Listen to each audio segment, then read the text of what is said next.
Hey everyone, and welcome to Comics from the Multiverse, episode 205.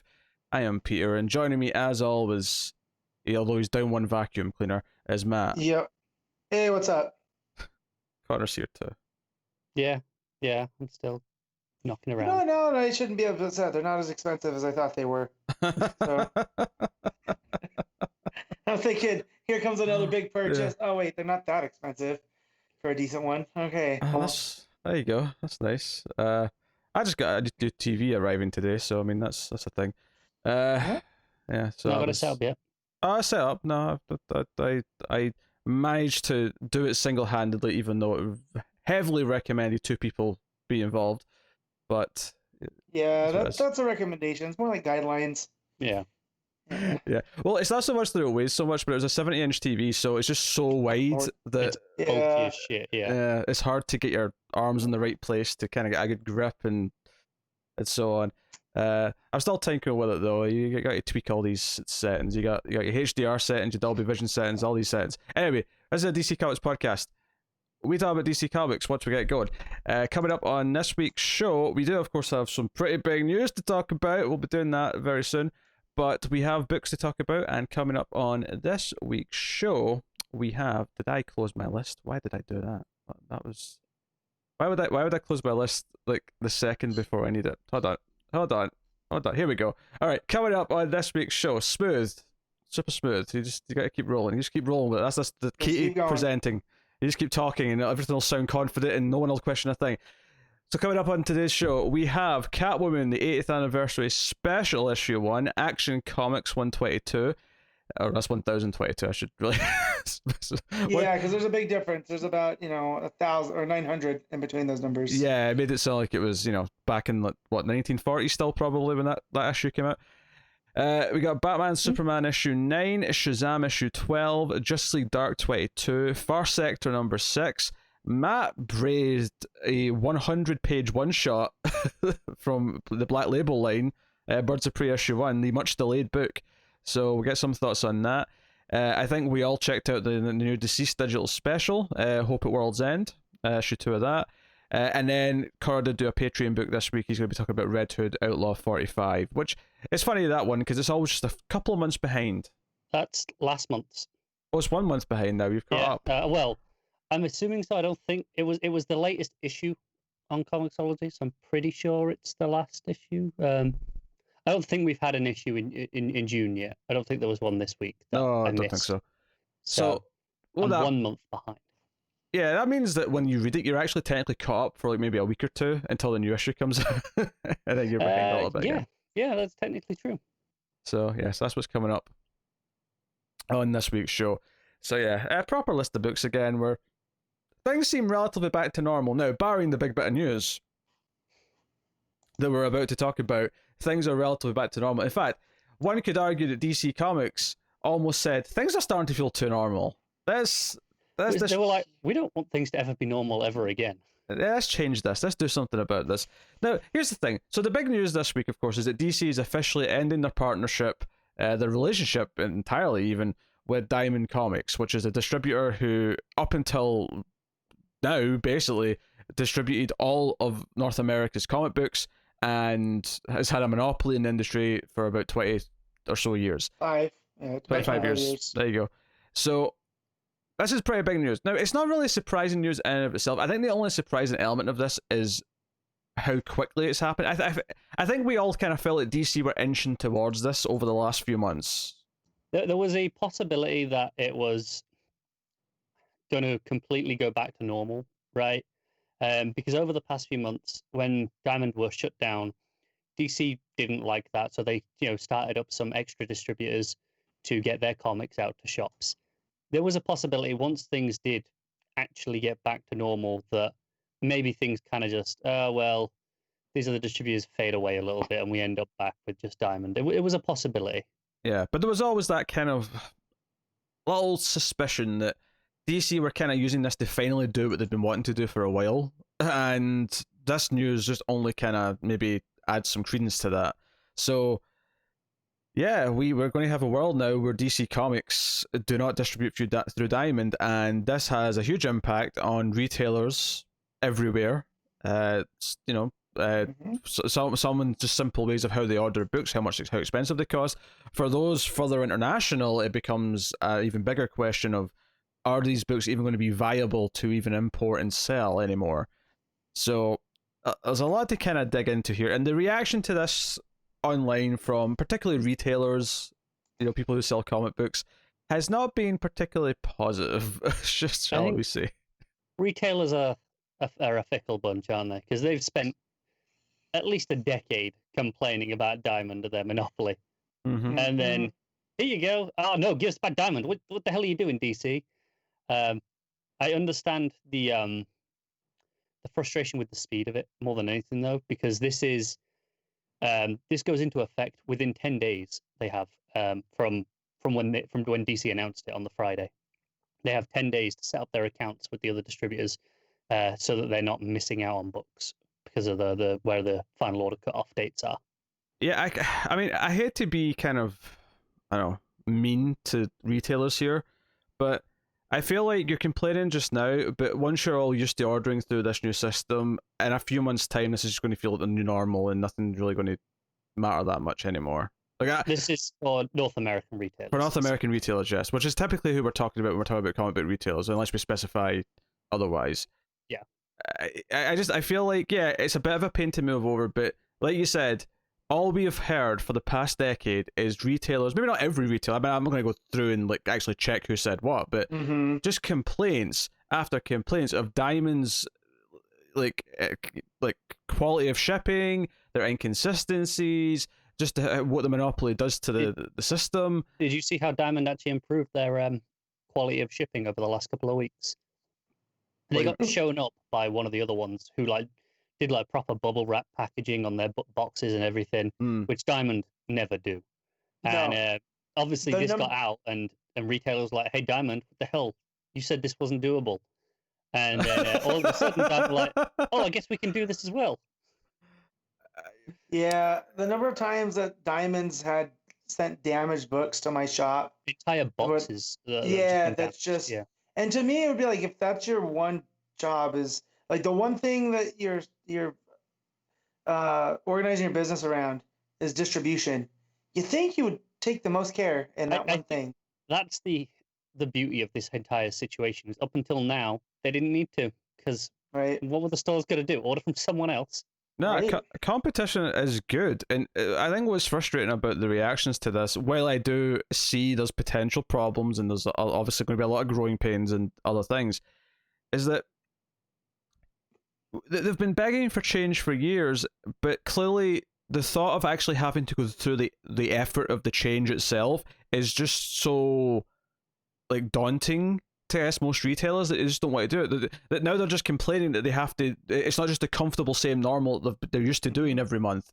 And maybe the timing's not great. Maybe doing this right after everywhere's been closed for a couple months is maybe the worst possible time, or maybe it's the best possible time because everyone's up in upheaval anyway. And can I read a quote from a retailer here? Oh, go for it. So it was a gut punch after we just reopened our doors for the first time in 2 months. Understandable. Because as most retailers, I'm not going to cut off my nose to spite my face. I'll order for my regulars the minimum for racks, but I'm not putting any significant resources in their future projects. Isn't that what you should have been doing anyway? Like, comics as an industry, a comic store has razor thin margins. We've talked about this before. Most stores cannot afford to have tons of stuff just sitting on the shelves that do nothing. Ordering for your regulars, a little bit for the racks. That's exactly what most smart businesses should be doing in this scenario. Right.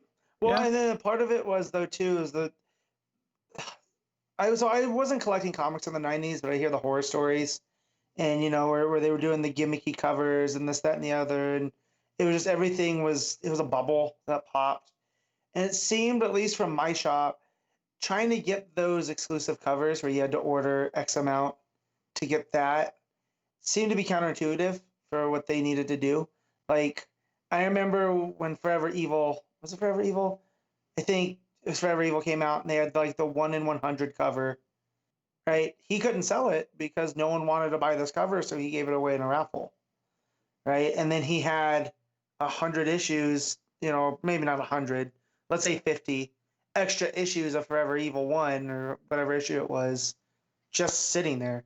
Yeah, and that's why those sorts of variants are traditionally priced so high. Is a store, if they only need 50 copies total, but it's a 1 in 100, well, they have to order 50 extra copies that they don't think they're going to sell, so they have to sell that variant at 50 times the cover price to make up for it. The whole point of that, though, is that you have someone wants to buy it before you make your order. You have someone who specifically requests, I want that cover. So, and they're like, okay, fine, well, this is what it's going to cost if we have to order it. Right. And so now I can definitely see them getting away from that. And then it'll actually, instead of speculators pumping up the market, it'll actually be, that's what that book's worth, right? Because you had to order 100 of them. So again, I don't see too much as a consumer, as long as my shop, that is going to get physical DC books. If not, I'm going to have a problem. Like, that's the point where you find a new shop. You have to mail order from somewhere, right? Some shops are claiming they're not going to support DC anymore. I mean, we'll see. If the customers want the things, they're going to get the things. This is the thing. If you say, oh well, we won't buy it, we won't buy it to sell it, as a retailer, then fine, your customers will order it from somewhere else. If they want those books, they will get them.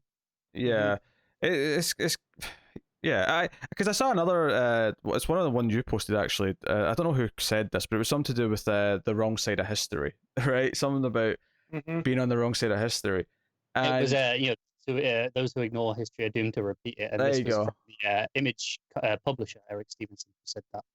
Yeah, and I feel like that is supposed to be something that's saying, hey, DC, Marvel tried to be independent like this in the 90s and it didn't work. It almost put them under.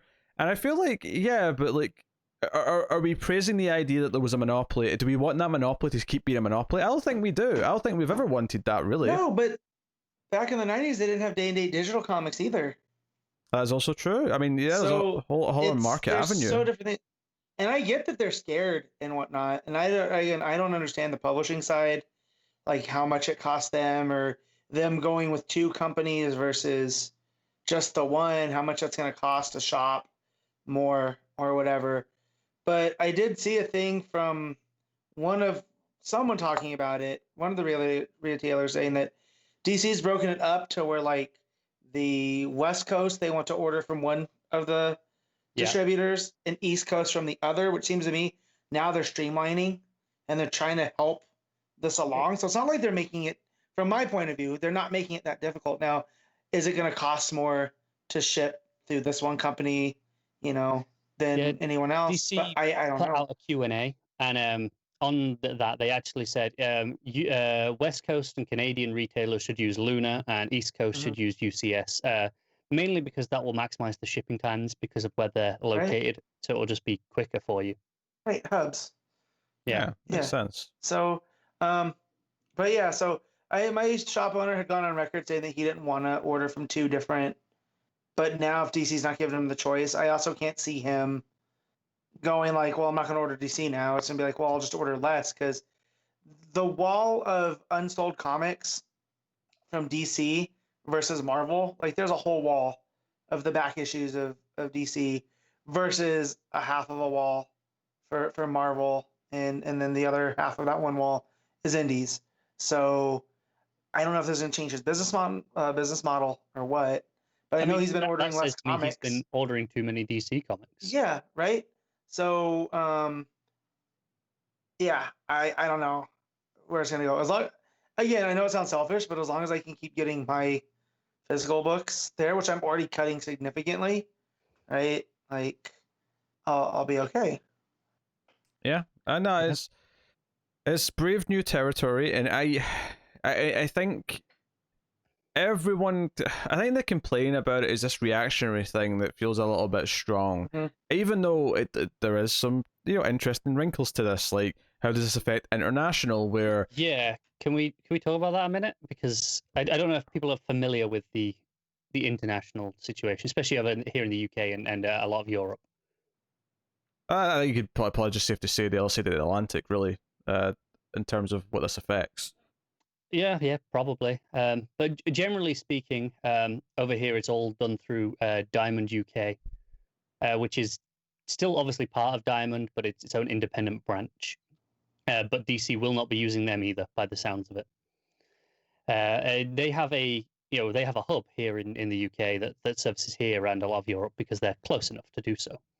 And the idea is all the stores order through them, all the shipping costs go through to Diamond UK. It's all air freighted, packaged into one load over to one distribution hub and then sent out across from there, which significantly cuts down shipping charges for any individual store. But now one store has said their belief, as of Friday evening, this could change, is that instead of getting their standard discount that they get from Diamond and then however much they pay for shipping from them, they typically paid about 60 to 65% of the cover price. So that left roughly 35 to 40% as profit.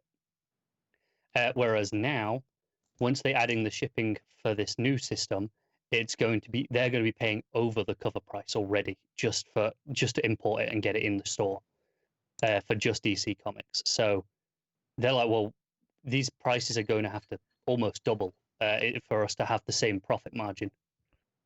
Yeah, I mean, basically one or two things will happen here. Either DC is going to decide they care about the other side of the planet in terms of their physical singles, I might say, and they'll ensure something is set up to make it feasible. Because obviously what you described there is not feasible. If single issue comics have to double in price, then that's it. DC singles are dead. Physical singles, that is, are dead. They are. I think this side of the planet. They're gone. Honestly, what would be a very viable solution if they wanted to avoid Diamond, which they clearly do, is team up with another established distributor over here. Panini springs to mind. They do a lot of over here Marvel stuff specifically. They do a lot of like Marvel paperback trades for bookstore market, but also they actually have rights. They already have agreements with Marvel and DC for single issues. Those are the company that print the news store reprints that we get sometimes over here. You'll find them in like WH Smith's or your news agents. It'll be usually a collection of 2 or 3 issues from 6 to 12 months ago. And they'll just kind of do like anthology reprints like that. So obviously most people don't collect them like that because that's a horrible way to read them. But the fact is they already have, they already have deals and agreements with this company. They already have distribution countrywide set up. Maybe that's something that DC will look into. Yeah, maybe. Because I mean, obviously, it doesn't affect the trades because I mean, trades and stuff already go through book channels anyway. I mean, not all. Obviously, comic book shops have getting them through Diamond, but Amazon, all these different places, they get them from traditional places anyway. Comic shops had the option to get them through Diamond or through Penguin Random House, is what DC are using, and they've been using them for a couple of years anyway. So this isn't like new, but now it'll just be exclusively through Penguin Random House. So I don't think most stores will have too much of a problem with that. Yeah, I mean, even if comic stores didn't sell DC trades anymore, like trades being in Europe isn't going to be an issue. That's still the same as kind of it always has been. Yeah. It's the singles that could potentially be changing dramatically here, and there's a chance that DC might decide that it's just not worth the effort. Like whatever physical singles they actually sell, that some people will switch to digital, some people will switch to trades, and they're willing to just kind of take that hit. And the percentage in the middle of those two camps that just stop reading altogether, maybe they're willing to just leave that behind. It's a lot of money to lose because the UK alone is 15 to 20% of the entire comics market when it comes to print singles. Yeah. And over here, traditionally, we have a higher proportion of DC readers than Marvel. Just due to what was available. Just due to what was available like 20 years ago during the distributor wars. Those the DC had a big advantage over here in that time. So a lot of people grew up with more DC available than Marvel, and that has kind of just filtered through over the years, especially in those older readers. Or just better taste. That's entirely possible. I mean, no, that's possible, but I mean, there are put that out there. Like genuine reasons that you can point at and go, this is why there is a higher market share in the UK for DC. I'll put it this way. I feel like I have met tons of people from the UK who grew up in Batman the animated series, but have never seen the X-Men or Spider-Man cartoons. Yeah, that's also true.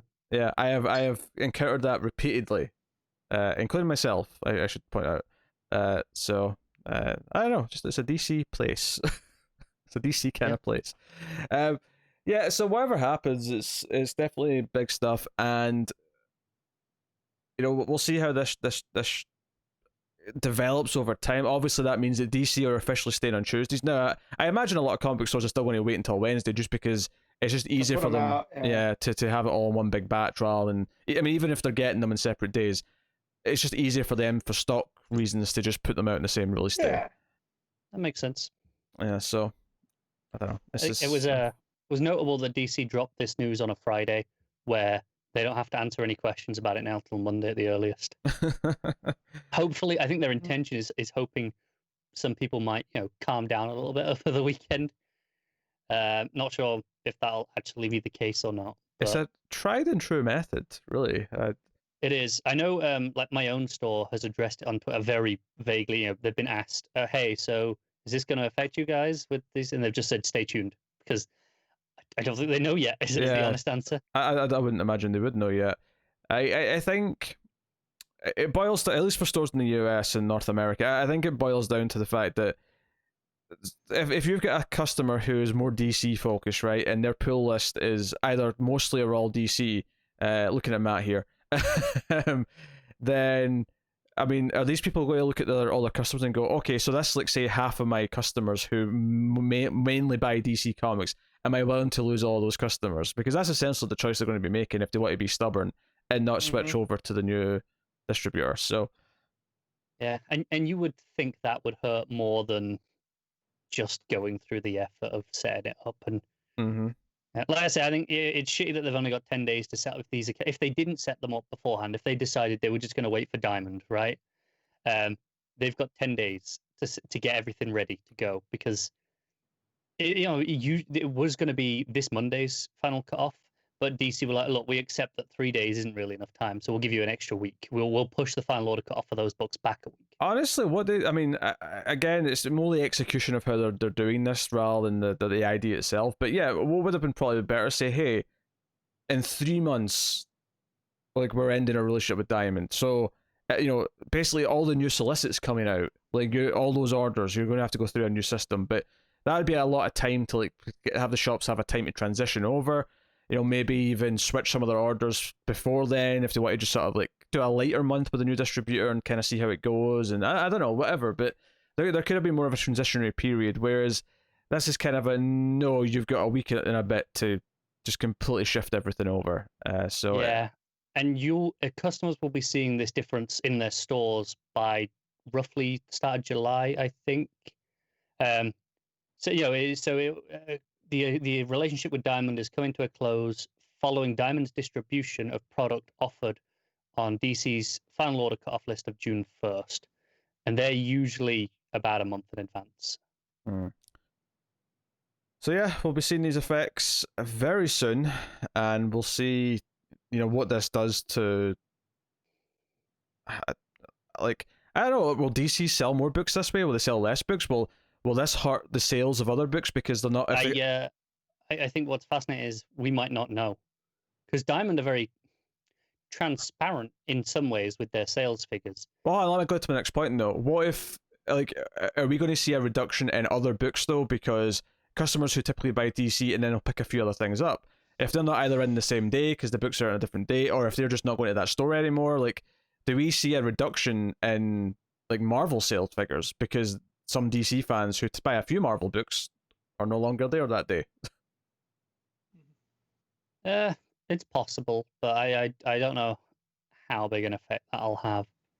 I think, what I was saying with the sales figures, I think it's notable that Diamond are transparent, but not for their own good, more because it forces DC and Marvel to try and outdo each other, and that's good for Marvel, or that's good for Diamond, because, well, hey, it's more orders through us, right? More money for us.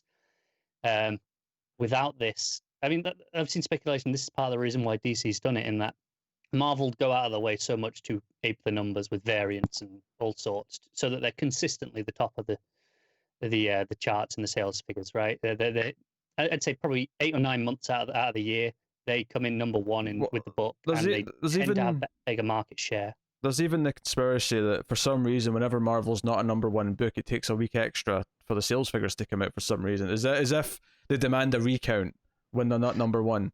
I mean, it's interesting that you say it's a conspiracy. I think with the reasoning might be a conspiracy, but it does seem to line up. Oh yeah, Like, I say that because it's kind of like almost so ridiculous that it's worth saying it's more of a joke. But it does actually line up when you look at when the sales figures come out each month. It always seems to line up. Wherever there's a Marvel book #1, it's that week earlier. Whenever it's not, it's a week later. Yeah, and so there is some speculation that DC did this so that they don't have to publish their numbers through, these other companies, and they don't have to have the headlines every month of Marvel has best Marvel market share again, Marvel top sales figures list, and they don't have to seem like they're being beaten every single month. That could be that could be a big part of it. The image sort of, the public image of it. Yeah. So yeah, interesting stuff. Interesting times ahead. Obviously, we'll keep an eye on however this progresses. Obviously, this may affect how you get your books if you're still buying them physically, and many of you, of course, are. So we'll see how it goes. It's kind of funny that I almost started going physical again right before the outbreak happened, and then everything since has basically been like, yeah, you don't want to do that. Yeah. I'm really concerned because I love my shop, and I'd say probably about half of my overall pull list with my store is DC books. Mm-hmm. But if they end up having to double the price of them, I'm just not going to be able to afford that. No, right. No matter how much you like the books, paying going from £3.50 to £7 for a single issue comic, which for the record is almost enough for most like smaller trades at that point. Like especially an image first trade. Yeah, and I love DC, but if I was in Connor's shoes, then that's my sign to go strictly digital. Yeah, Right, this is where I pay a premium on my books in my store versus digital, which I don't mind. It's right. not a huge amount. It's like maybe 5% at most, but it's like okay, I'm happy to pay that for my store. But, and this reminds me too when the Comics Hub news is going around, and it was like, well, if they can get the publishers to play ball, I think this helps everybody, right? Like there's a way to do it. If they just want to try, I wonder if part of the reason why that maybe fell through. Let's say DC was a holdout and said they didn't want to do it. I wonder if part of that is because they knew they were separating, or they were going to try and separate. That's part of what stores are quite annoyed about, is that all of their point of sale software, all their data entry stuff, all their orders, is all the software for that, such as Comics Hub, is just designed around Diamond's system. It's all inputted directly from that. So without this now, they've got to do it all manually, and it's like 2 or 3 times as much work for some of them. I mean, for now, I have to imagine Comic Hub will be. I mean, sure, it'll be annoying for them for the next couple of weeks, but I assume they're going to be updating their system to incorporate this other pair of services. Yeah. But I wonder if that is part of why DC said no, is because with Comics Hub, everything was run through Diamond's system, and DC were like, well, we're not going to be there much longer, so let's not get too hasty on this. I mean, that makes more sense. Like if you're your conspiracy hat on, right? That stuff seems to line up. I mean, I've seen all sorts of conspiracies around this. Like, apparently, this is the reason Didio that one. He didn't want anything to do with this, and he didn't want to have to be the man out there that was the face of this move. And he was like, "I'm not dealing with this flack. You're on your own." Yeah. See, I don't see outside. Like, I don't know. Maybe because I'm looking through with rose-colored glasses. I don't see the flack before it happens. Like if this happens and it's a mess, then I could see it, but I don't know. I think it's retailers are the ones who are quite annoyed by this. Most consumers are either unaware, uninterested, or think that, oh great, we're breaking up the monopoly. You do more.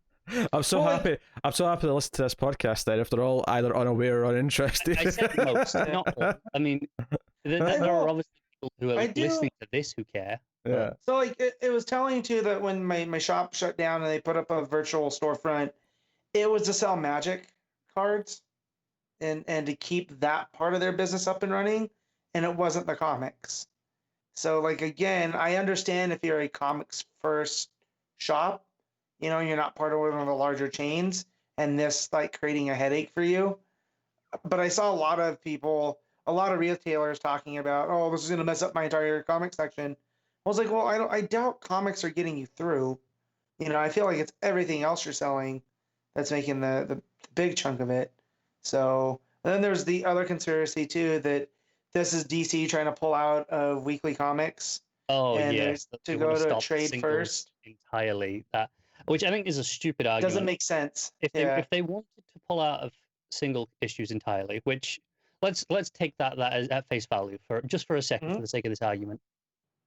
Why do they go through the effort of setting up 2 whole new distributors to do this? Why not just go, all right, screw it. Well, we've got Penguin and Random House. They're doing our trades. We're good. Also, their singles have been doing pretty well the last few years. Yeah. Like, they've been very consistent, if not rising a little bit. So this all goes back to rumors and hearsay that Warner Bros. And AT&T executives have been saying that, oh, it seems like too much effort. There's too much deadlines and editorial, and it's all this. It's not enough of a profit margin, and we're not sure if it's worth the effort involved. And I'm like, if it's making the money, I don't see it. And also, I think we've spoken about this before. Just the value in having it of the IP creation house for adaptations. Yeah, I feel like every so often we get one of these rumors, these insane rumors of like, oh, is this all folding?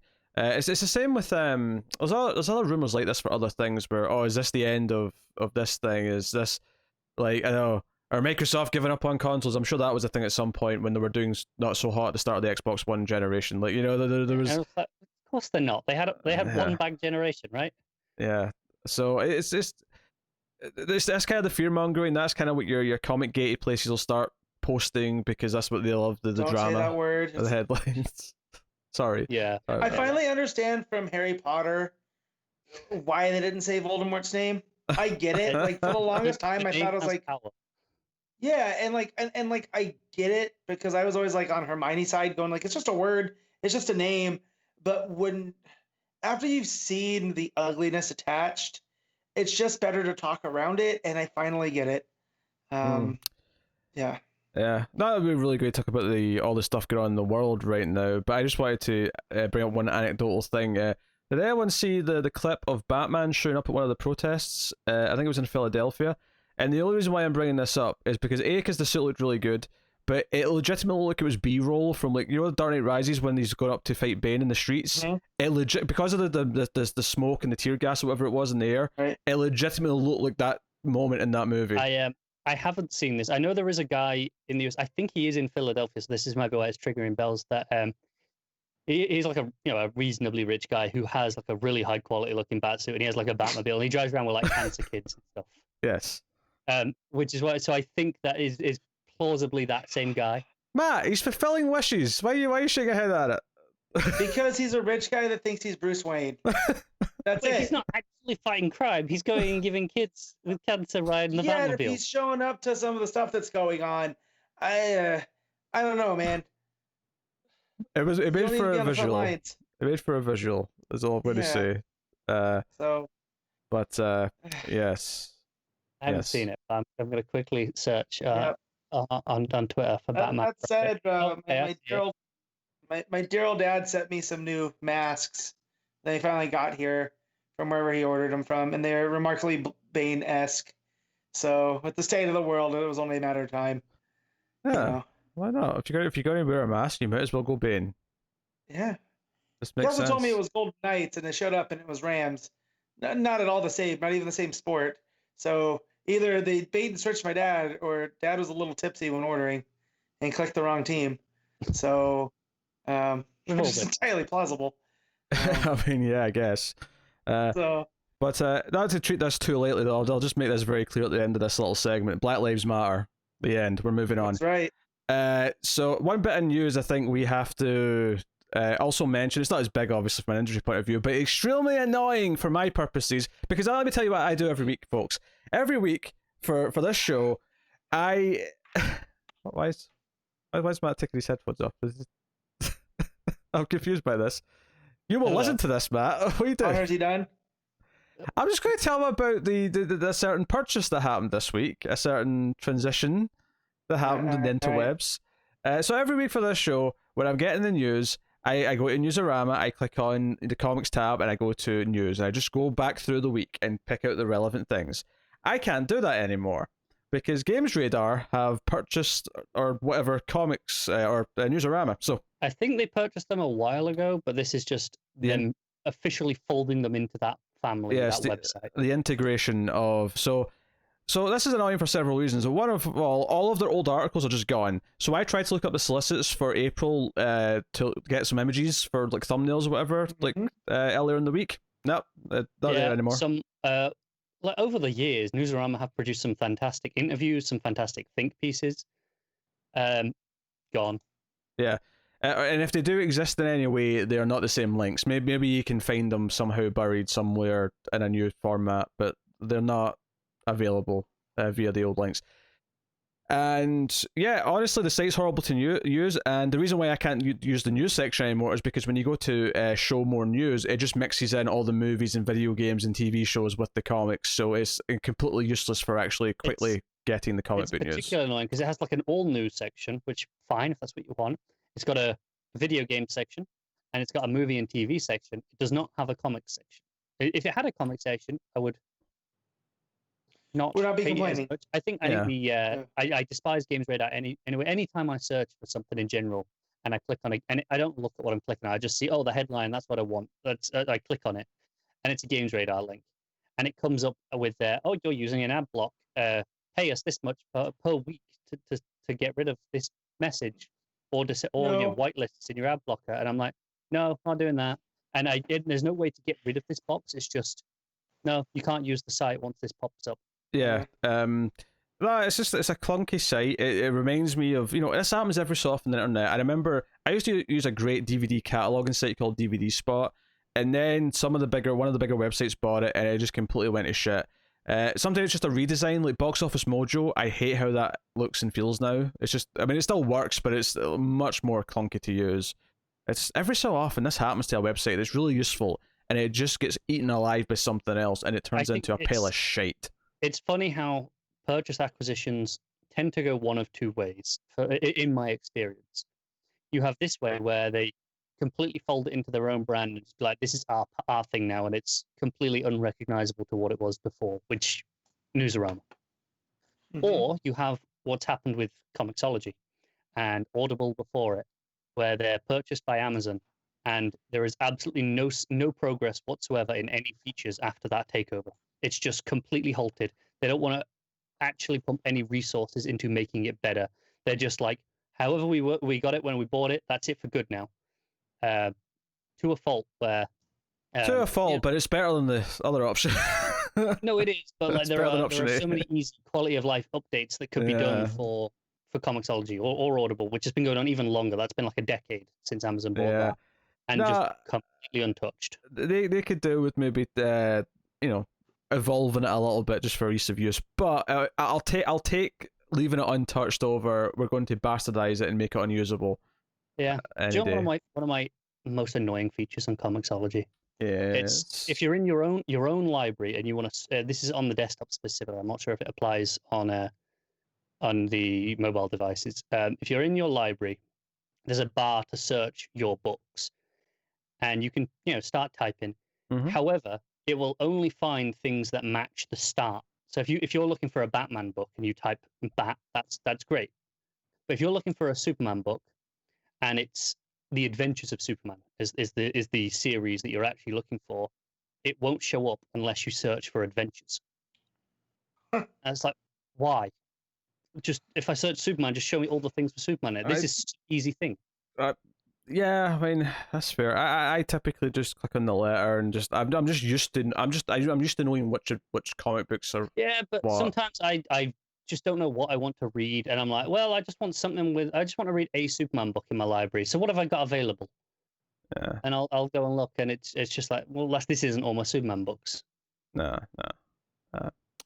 Plus, he'll accidentally hit his hentai section of his collection, and that's for a different mood. What, on Comixology? I don't know, do that sell hentai? I have no idea. I'm going to go on a limb and say no, Comixology do not sell hentai. I'm not into this weird technical stuff. Matt's a big fan, clearly. That basically wraps up the news. So we'll see how DC not been with Diamond anymore pans out. I hate this Newsarama development. It is awful. It stings as well because there isn't any other good Oh yeah, they're all gone. comics dedicated news site anymore. This Newsarama was the last one. Yeah, Comic Book Resources became a pile of shite years ago. Oh, there was a great one. Like, so a couple of weeks ago, there was the meme headline generator that went around. That was funny. What was even better was just last week, where they said a headline about something in the last issue of Venom, I think it was, and Donny Cates, the writer of that book, retweeted this headline and went, "I don't even know what they're referring to." Oh that dear. Sounds right. That sounds right. Yeah, on Reddit, someone posted a bunch of back issues of Wizard, and I said I really miss these guys right now, which I never thought. How is it that I'd get nostalgic for? Print journalism is more well archived than digital now, thanks to this news around. So like, I found out about a lot of comic stuff because there was a while where I didn't have access to a comic shop, so all the news that I got for comics came through Wizard. So that once a month when it would, show up at my house in the mail, it was like, I understand when people get excited over the previews, right? Because it was along the same kind of lines. That's how I found out about Jeff Johns and even Kevin Smith writing comic books and whatnot, like all through Wizard. And now I think about the people coming up right now. How are they going to figure this stuff out? I mean, if they don't have a comic shop to go to, it's just like a gamble. I mean, I'm assuming that solicits will still go to this Newsarama. It's just all the old ones are just gone. You can't find them, even last month's. Yeah, I'm assuming so. It's more just there is no dedicated hub for comics news anymore, which sucks. Someone needs to step up. Yeah, if I had the time to just start a comic book news website, I'd totally do it, but I do not have the time for that. So someone else is going to have to take the reins and go and start a new comic book website that just gives me the news in a nice format that's easy to find. That's all I want. And they can do interviews, think pieces, whatever. Sure. Like, by all means, do those, but don't give us clickbaity headline articles like CBR, for example. Don't just give us unsubstantiated gossip like a certain other site. I could almost see a headline from this Catwoman issue we're going to talk about. Like, someone knocked up Catwoman. You'll never guess who the father is. 5 people it could be, and 5 people it could not be. Or 5 that you wish that it was. And I'm like, oh man. And Catman's going to be on that list just because of the names. Oh, yeah. And here's the thing. Those CBR headlines have given me a lot more joy in the last couple weeks just because it seems like they embraced the meme of the generator. So, like, so much that Donny Cates is like, I don't even know what they're talking about, and I wrote the damn thing. So, like, yeah. I love that. Yeah, number 1 will be Catman, and then it'll just completely change gears, and number 2 will be, I don't know, Jafar from Aladdin. I don't like it. Yeah. Because why not? All right, let's talk about comic books, shall we? Okay, so first up this week, naturally, we've got one of those big 80th anniversary, 100-page super spectaculars, whatever they're calling this one, because they keep changing their mind. But this is the Catwoman 80th anniversary issue special, and there's a bunch of stories here. As all with these ones, because there's like 10 stories, we'll give you the creative teams as we go and talk about each story. So, I mean, I wasn't super pumped about this one. Not that I've been like amazingly pumped about a lot of the ones this year, but I was looking forward to Wonder Woman and Flash a bit more than this, and I'm definitely looking forward to Green Lantern more than this. This one and Joker feel a bit more, and even Robin as well, I'd say. Even though I love a lot of those characters, feels a bit more strenuous. Cash grab. Cash grab. Yes, sure. And that's what it is, and like. There's a place for these kind of stories. I just don't know if doing a big 100 or 80 page thing is it. I looked at it and I'm like, £8 to read, I don't know, maybe 2 stories that I was interested in. I was like, I haven't right now with everything that's going on with my job. I don't have the money for that. True. I mean, that's fair. I'm just like, I'm good. I just want to say that the Joker one, I'll look at the creative teams first because I don't know if I want to do this next week. I'll take over for Connor there. Does that mean Connor has to tag in into Joker? Is that what you're saying? I mean, maybe we all know how I stand on Joker as a character, anyways. So yeah, it'll really depend.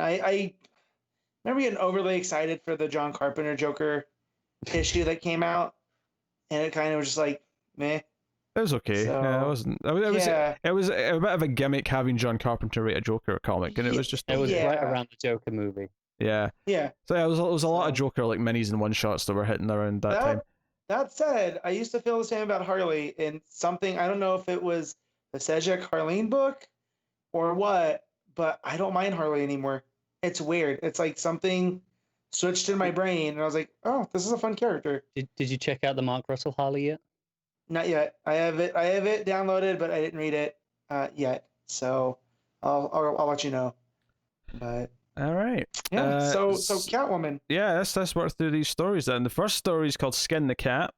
We prepare for a lot of puns in these titles, by the way. There's a few of them from but Paul Dini wrote this one with Emanuela Lupacchino on the art.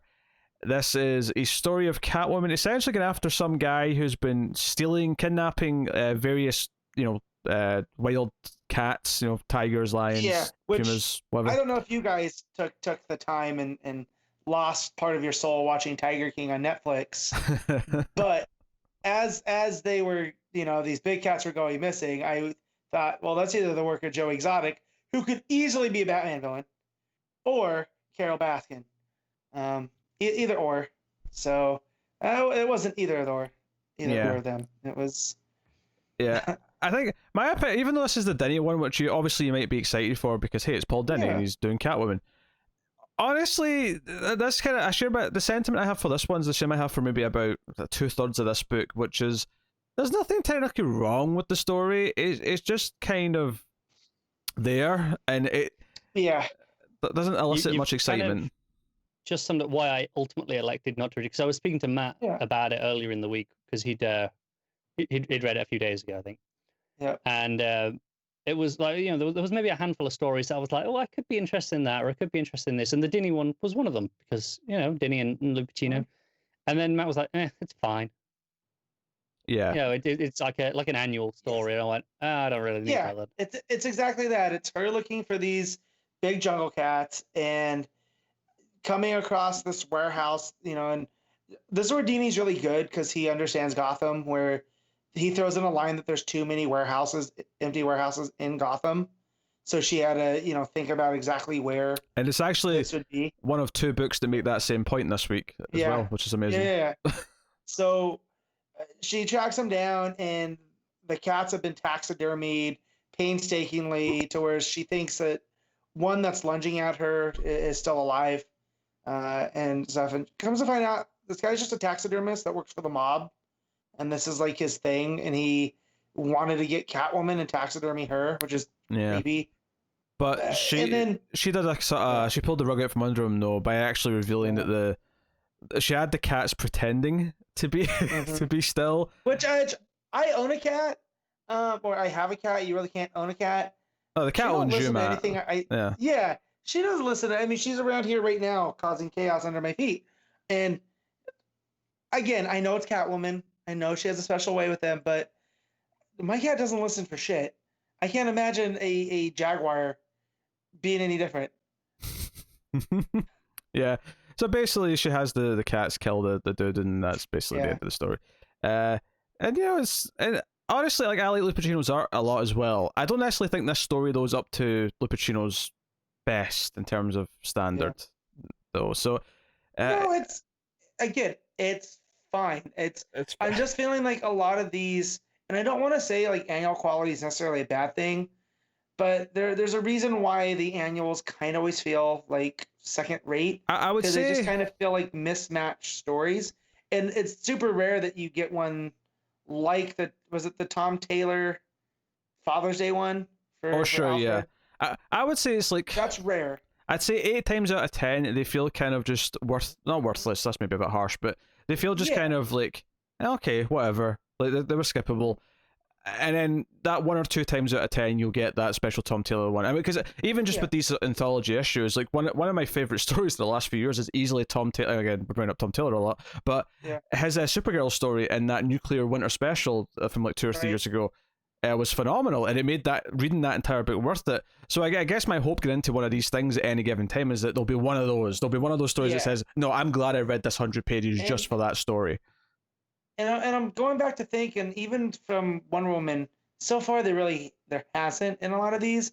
Like I feel like the action and detective ones did, because I feel like you had creators really throwing in everything they had for Superman and Batman. And that's not to say they're not working hard on these ones. They just don't have that connection. Honestly, looking for them. My problem with a lot of these anthology books tends to be that half the stories end up feeling not really stories. They feel like they don't have like a beginning, middle, and end. They're just kind of like a snapshot and a showcase. Yeah, and it doesn't really have like a satisfying like conclusion to it in the story itself. We'll get to one, and that's kind of what I appreciate in something like this, where it doesn't have to play into continuity, so you could take liberties. Because one of the stories is set in Batman, 66. Sure, era, yeah. And it plays it exactly like that. And then another one's a completely meta story, which I enjoyed. We'll get to those. Yeah. So that was the Denny Lupacchino one to start with. A couple pin-ups, of course. We got a classic. These kind of, not all of them, but some of the ones are decade specific. They kind of go in order. So then we have the Ann Nocenti story with Robson Roca on the art. And I'm not going to lie, I'm not entirely sure. Oh no, it wasn't this one. There was one later on that I'll be honest, I was confused by and didn't really get. This one is, it's two security guards, and they're kind of like talking about how donuts are like, one of them's like really into like making donut jokes. Yeah, so Nocenti goes and makes it like they're interchangeable with cops, and to me, security guards and cops are not the same, right? But to Nocenti, it's interchangeable, and I did not like this story. This is the one that almost made me like, I don't know if I want to do this. Just like in the guy security guard, his motivation didn't seem to make sense. Like, he wants to work with Catwoman, but not really. I don't know. Let me explain the context here. So Catwoman is hiding something in the birdcage in the top of this building that they're security guarding, I guess is the term. And he goes up and finds it, and then he fights with Catwoman, and he basically tries to rope her into like an ongoing agreement. Hey, like, a lot of shipments come through this building. I can make sure that doors are open, we can work together, and I can take a cut. He wants to sort of make things go. And then there's a sort of twist ending there after they fight, and he falls off the roof. Well, I say fall. Maybe kicks is more of an accurate description. Yeah, aggressively pushed, maybe. I mean, he doesn't die. He lands on some umbrellas. But there's a little twist here that Penguin was like up to something here at the building, and that's who like Catwoman was hiding the thing from, or whatever. So it was kind of like when I got to the end of the story, I was just kind of like, I'm not really sure what that was trying to do, honestly. If I'm honest, I felt like it felt misguided. It felt like the direction wasn't clear, and it was like something that was thrown together because there needed to be a story just here. Quick.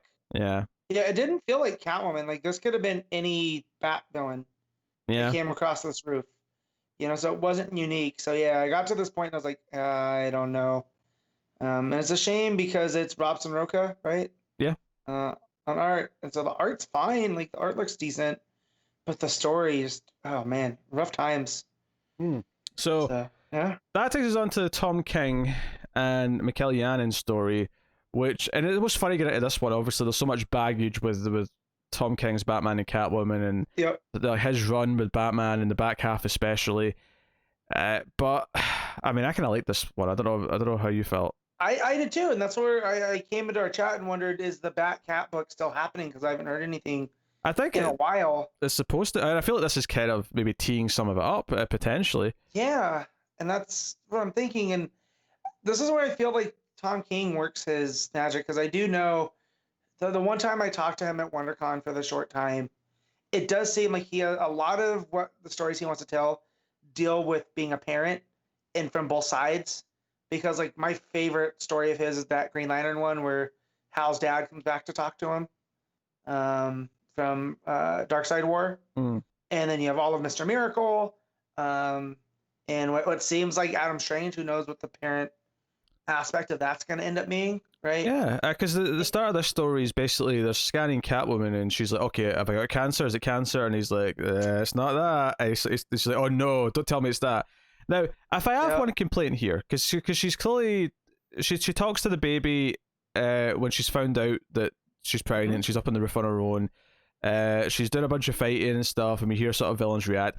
But there's a full page spread where Batman and Catwoman are kind of hugging on top of a gargoyle. And I have to say, like, did she make like a custom version of her outfit to fit her when she's that pregnant? Because she's got the big baby bump, the big sort of 8-month baby bump. If in my head, Bruce helped that happen, right? Because he created some special thing. Because my immediate thought too is like that's kind of reckless going in there pregnant, Selena. Like, you think you could sideline it? Mm-hmm. Like, Bruce has other partners. Like, you couldn't tag in someone else. Like, Bab's busy. I don't know. Like, yeah, and I think, but that spread though, where they're fighting each of the villains, and she gets progressively more along. I thought that was pretty cool because each of them has a different color and a different villain, and kind of what they're talking about is first Catwoman and Batman as a pair, but if you read it from Selena being pregnant, it's about her and the baby. Yeah, and whatnot. I think what makes this that was really cool. What makes this story work is that it does actually have an ending. It has kind of a reveal at the end, which is a really kind of nice reveal, especially if you're into comic book history and you know about Helena Wayne. The fact that this story is called Helena and that it ends with older woman Selena talking to her daughter, and we don't know what her name is yet necessarily, right? Obviously, we could have predicted it probably would be Helena. They'd probably pull that from history. Well, if you look at the title or at the there's a table of contents. The story is called Helena, so that kind of teed me up. Well, I never read the table of contents. I just got it at the end of the story, which I actually think made my experience even better, because when I got to that last page and it said Helena, I was like, oh, that's nice. I knew it was coming, and it still landed nonetheless. So that's pretty adept storytelling. Yeah, because Janin and Ink Bart. Because basically, the what she's saying to her there is that you're mostly like your father, but there's in one way you're like me, and she's like, well, what did I steal? Like, what did I get? And she's like, you stole my heart. And it's because the whole story is about her being scared that she's not a mother, that she's not going to care about the baby, that she's not going to be this person. Oh, you make Matt, you make. So it ends with this little detail from the future that no, she did actually win her over, and so on. Yeah, and it tells me too that King has a continuity he's playing with, because we've seen the issue where Bruce finds out he's sick, right? And we have the Bat family, and we see kind of his last moments, and everyone's there, and including who we think was this younger woman is Helena. So I like that he's playing with this. Like, even if this is just his continuity, I like that he's playing with it. Yeah, and the legacy. I'm getting the feeling here that his 12-issue book is going to be in this continuity rather than main DC continuity. And you know what? That's great. Because when he plays with main continuity, I don't like it as much. Because I argue with people about King as a writer, and I feel like Heroes in Crisis and most of his Batman run kind of turned people off. But then when he hits, he really hits. Like, this to me really hit. I don't know if it was worth the entire purchase, right? I wanted more to go off of. I think I'll spoil it now and say it is the best story in the book. That's one, yeah. It's up there. I have it. I like one a little bit more, but no, this one worked. And just how Selena thinks like she's a stray, she always has to run. She's never one place too long. Kind of, she's afraid of the baby now. Like, this is for keeps. And usually in these type of stories, that's usually the dad, right? And it's very rare that you see it from the mother's perspective. Yet. In this story, Batman's the stable parent who's going to run. And again, technically, he's already had 4 sons in a way. So right, he has and he has Damien. Granted, he didn't know about Damien until Damien was 11, but still. But yeah, so usually you see that from the opposite perspective, and I think with what I've read about postpartum and women's stuff about being pregnant, it's not in the movies and TV where you instantly are going to love this creature, you know what I mean? This little person like that. So I like that we see that side from Selena here. But yeah, it's proof that Tom King can still land these. That's not a sucker punch, but it is like an emotional gut punch because I got to that end, and I kind of know that it's coming. Like, you stole my heart, and I want to be mad at it, but the sentiment's there, and I can't be. And then the colouring in this great page, this last page is great, is what I was trying to say. Yeah. Jordan Blair's on the colours here. It's got the autumn, the oranges in the trees and all the rest of it. It looks wonderful, and it's a nice contrast to the blue of the previous page, which was her with the baby, trying to like keep her calm, and you get the sense that they basically swap nights, going out onto the rooftops and doing superheroics, and the other one stays at home with the kid. Yeah, you couldn't do this on your dad's night; you had to do it on my night, huh? Like that. But yeah, no, it was really good. The sentiment was there, and I appreciate it. This is kind of what I like in these specials. Is it plays with the continuity a little bit, but also adds to the character.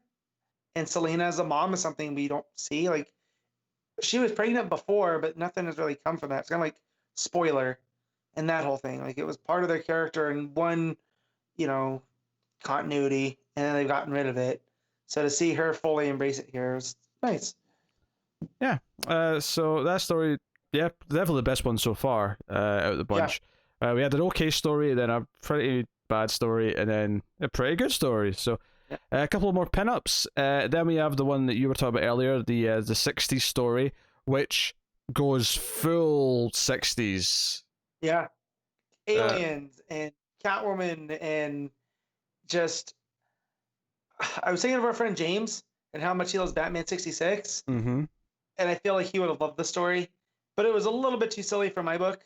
But I appreciate the effort. Like, they're trying to tell a different Catwoman story. I got really excited because this is Jeff Parker writing this story with Jonathan Case on the art, and I love Jeff Parker's books at DC. I loved his Aquaman stuff and what he did with Action Comics. So I wasn't it. That was Greg Pak. Well, what else did Parker? Parker did something else at DC. Well, he's done a lot of Shazam. Like, he's really tied to Shazam. Maybe that's what I'm thinking. He's done do stuff on Superman before, but he did like the Johnny Quest book when they brought the Hanna-Barbera. But yeah. So basically, he has a knack for this type of stuff. Yeah. So this story is so it's Catwoman 66, and aliens invade, and basically want to take over the planet, and they've named the Americas one continent, and then this other continent we flew over, that'll be this other name, and they're basically Catwoman single-handedly basically defeats a bunch of fascist aliens, and then the one alien woman who was kind of not really on board kind of becomes a friend by the end. It's a lot of bright colors, lots of pinks and yellows and all that stuff. At the end of the story, Catwoman ends up on the ship with the alien woman, and she's like, "Oh, let's go to France and Paris. So and steal some stuff.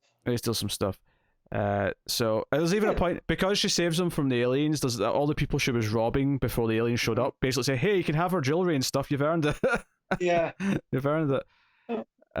Yeah, I kind of agree. I didn't love this one. I kind of appreciate what it was trying to do, but it was different. I think it goes back to my problem that I said earlier about some of these stories not having beginning, middles, and ends. I didn't really feel there was a story here. It felt like it was just one big fight, and then that was it. Yeah, it was a showcase of Catwoman 66, and Jeff Parker having this zany story to tell.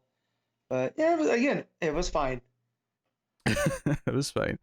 You should read the Tom King story, Connor. It was pretty good.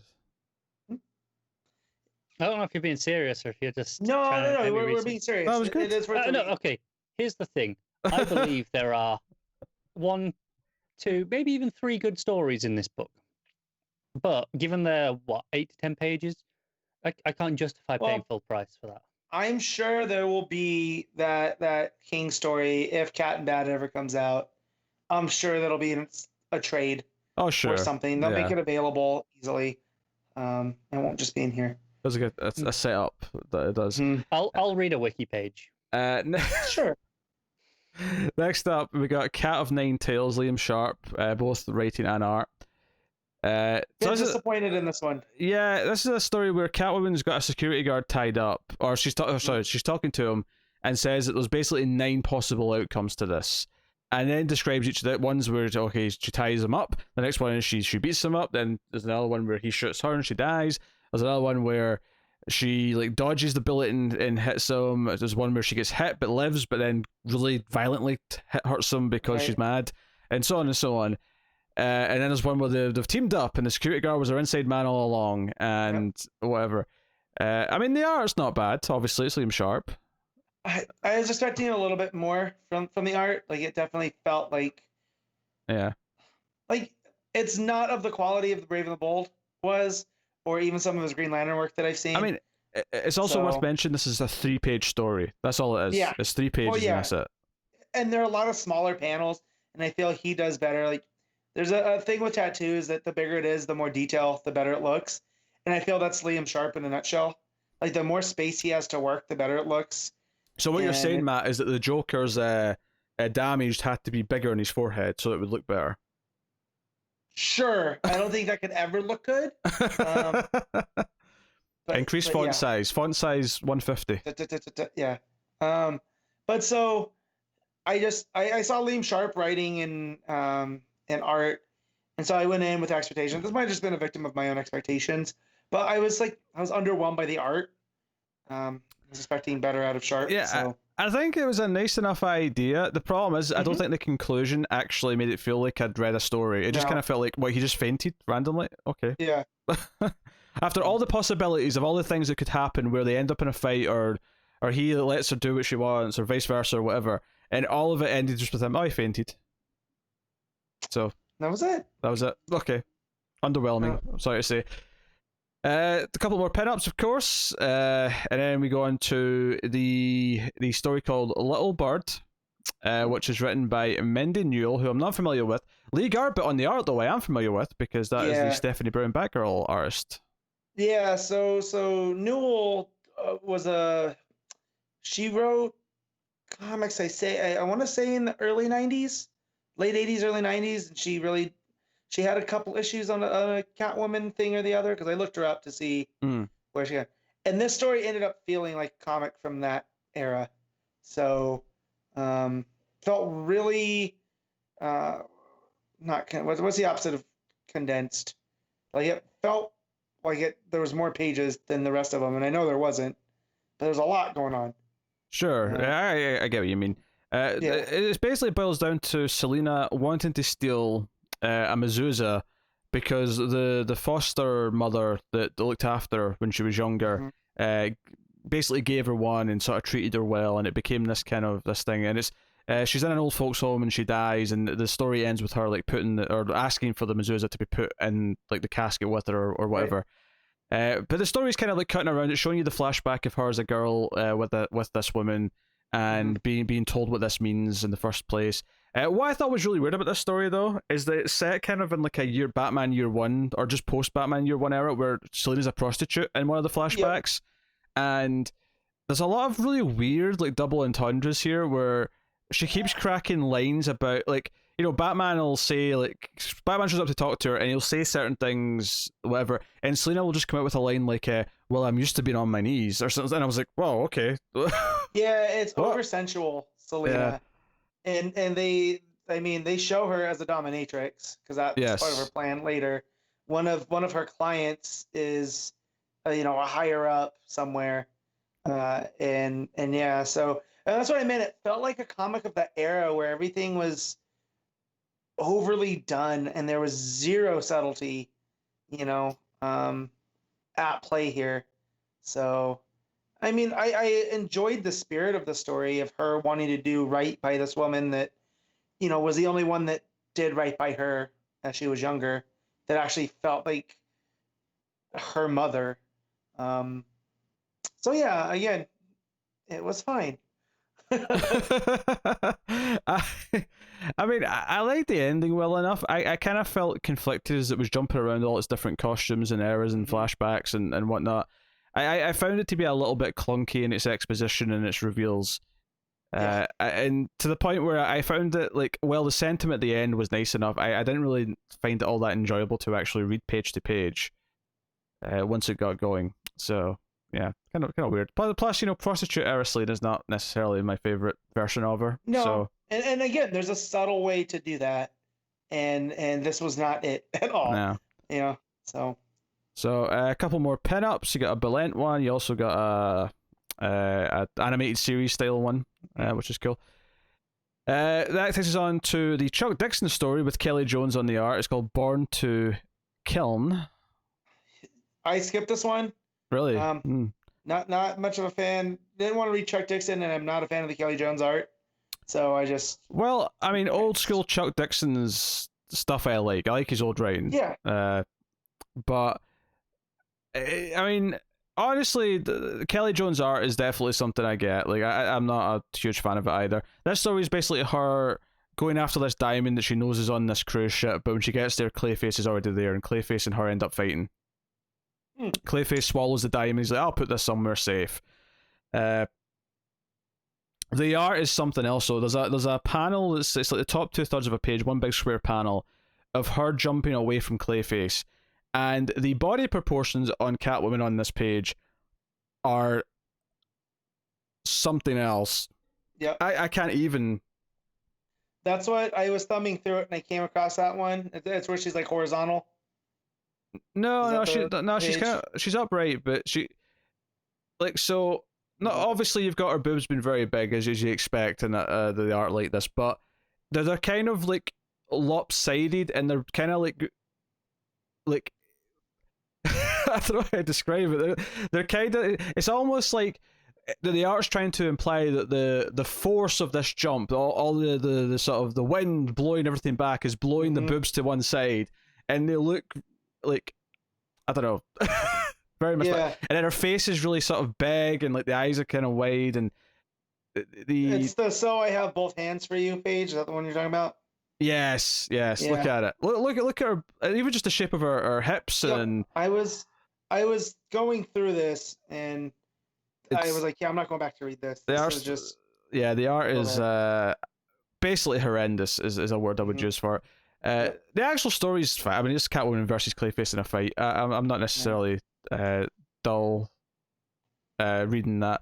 So it was an okay read from a story perspective, but holy crap, the art is like atrocious. Like I can't get over how bad it is. Oh jeez. All right, it's not even consistent. It's not even consistent. The proportions are not only are they bad, they're all over the place in terms of like how they're changing every page. So there's a couple more pin-ups as you do, and then we get a Will Pfeiffer story with art by Pia Guerra. It's called Conventional Wisdom, and this is the meta story that Matt was getting at earlier. This is set in the real world essentially, where Selina's at a convention. It's called BatCon, and she is Selina Kyle, and she's confused by everything around her. But there's images up of all of her things, and she's sitting at a signing table next to Bruce, and she's like, "Bruce, what's going on? Did the Joker do something to us?" And Bruce's like, "Oh, let's ask him." And then he sort of looks over to his side, and there's a Joker sitting there. He's like, this isn't me. Like this is, you know. There's a Riddler, and then they talk about Two-Face, and there's a real fun part where you only see the human side of Two-Face's. I should say human. The regular half of Two-Face's face and profile, which I thought was super fun. And yeah, she's trying to figure out what's going on because she keeps seeing like guys on the ground that no one else seems to notice, like that are injured and stuff. But the meta commentary here is just about Catwoman and the different versions, because you get the Catwoman 66 version and talks about how she says on the count of three, the henchmen are going to hold up the sound effects that are the the big onomatopoeia from the show, and she's starting to put it together. And she's also confused by like, what is this outfit? Why would I wear this? And then she sees like the Batman Returns outfit. She's like, wait, how hard was it to get into that? And she's like, oh, really hard. Trust me. It's not easy. Yeah. And then just the part that really drove it home to me is where they're doing the Q&A, and the guy has these super minute questions, because I've seen this at cons, where someone's going to ask this question and it means the world to them, but the creator or the person involved has no idea, but then at the end... It goes back to that gag from The Simpsons, isn't it? Where it's just a wizard did it. Yeah. And it's just, someone's talking and he says, not much of a role... Yeah, how'd you go? Yeah, that's what I was going to explain, is what he said. Yeah, there you go. He's going, not much of a role during Crisis on Infinite Earths, and you were barely mentioned in Zero Hour or Infinite Crisis or Identity Crisis, though there was some controversy about your memory being tampered with magically by the sorcerer Santana. And it's all of this. She's like, okay, what's this leading to? And he's wearing the costume that Kelly Jones just drew. Yeah, the 90s one. So just like, the 90s one. He's like, when are you going to go back to wearing this costume? Just, what is going on? And like, yeah, so it was just the 1-2 punch from skipping that one to hitting this one, and just the Will Pfeiffer, who I missed most of his stuff, but I did read. I forget what series of his I read. I did enjoy it. I think he's a decent writer. But no, I really enjoyed this one. But it turns out that it's which doctor? Because the guy shows up in the costume to ask her the question, and it's Dr. Destiny, the infamous Master of Dreams, and that's why the people on the ground, those are henchmen that she messed with, and he put her into like this state. It turns out this device she got right at the start is actually the device she's holding in the real world. So she smashes it, and then she comes back out of reality, and she cracks her knuckles, and that's the end of the story. I enjoyed the meta-ness of it. I thought that was fun. I did think it was a little bit wordy at times. The dialogue is quite thick, especially when she's like questioning things. There's a lot going on, but other than that, I would say this was enjoyable. This is kind of a solid enough sort of. This is what I want in one of these, where it pays homage to the character, but it can still, not that it has to fit with continuity, but it's still a comic book story at the end of the day. So, because this plays to all the different versions of Catwoman that have been up throughout the years. Yeah. And I think Will Pfeiffer figured out a way to fit them all in there, and it didn't feel, like it was too much. Yeah, and then we have the story by Ram V with art by Fernando Blanco, which is definitely the one that's leading into whatever he's doing in the main book. Which is interestingly not the last story, because typically with these big specials, the last story will be the one that's the sort of the regular writer or whoever's taking it next who's going to like sell up their story. This is basically Catwoman traveling around the country, car breaking down, hitchhiking with her sister, and it's set after the wedding, or the lack thereof, because her wedding dress is in her luggage. Yeah, so it seems like she's done with Via Hermosa, which is the LA, city that she was staying in, and she's going cross country back to Gotham, and she's got her sister in tow. They get, it's almost like Selena gets bored, so she starts some trouble at a bar. Has to get out of there quick, and it makes me curious to see what Ram V's gonna do in Catwoman, if it's gonna be any different than what Jones was doing and all the other villains. Yeah, this was kind of just okay for me, again. I hate to say it. I know, this must be so boring to listen to. Just go, oh, it was fine. It was fine. Honestly, kind of making me glad I didn't read it. And for the most part, that's kind of the quality that's there. Let's say the Tom King one kind of stands out so far. And of course, the last one we're about to talk about, I think, is the other one that'll stand out for both of us, which is, so instead of ending with the one that's actually leading into more of the main book, they chose to end with the Ed Brubaker story, which... Oh, yeah, you gotta send it off with a bang. I guess, yeah. And it's kind of interesting they're saying, no, this Ed Brubaker coming back is a bigger deal than the story that's actually leading into the comic we want you to buy every month. It's kind of funny to me. Well, they've done this, or they've gotten these teams where I feel like Brubaker would come back under certain, like, not to do a full-on run or anything, right? It's even doing like a 12-issue series, though, in the vein of like what Fraction's been doing. Or maybe, or even, a 2-issue something, or like, like Lemire's doing the Death of Vic Sage, something along those lines where he has his own, just that black label freedom, just do what you want. Yeah. And this plays right into his Catwoman era, it's got the Cam Stewart art, right? Yeah. Yeah, it's basically a story. She's fighting like Joker goons the whole issue, but our narration throughout the story, which, and this, I mean, this was definitely, you could tell the quality just sort of jump up here with the writing, because it was such a breeze to read this. It was so smooth. She's telling a story about how she used to be locked in this room in solitary confinement when she was in the boarding school, right, in the orphanage. Yeah, well, the juvenile, so they sent her to juvie. Yeah. And at juvie, it basically was ran like a boarding school. And they had a boys section, a girls section, and of course she attracted the attention of the boys. And there was this one boy that she felt back, that he kind of looked out for her and treated her right. And so they got caught kissing, and they gave her a lot of trouble for it. Not so much him. She noted the inequality here, where he was sent back to his dorm, she was given solitary confinement. But she basically, in that time, kept trying to figure out ways to escape, and she stole the pen of the guy who put it there. And try to pick the lock, but acknowledges that you couldn't really do that with a regular pen. Like the spring inside, it's not good enough for it. It just doesn't work. But then she got locked in there again. It wouldn't be the last time, and eventually she kept trying different things, and she would keep trying to pick the lock. And it's basically a story about how the first time she ever actually picked a lock successfully, how the feeling of the freedom that came with, like, oh wait, it just clicked. I just got it. Like I just opened this door and I can get out now. And she almost walks you through it, where first you got to set the first pin, and then the second one you got to dig a little bit more for. But once you finally get it, there's not a feeling like it in the world.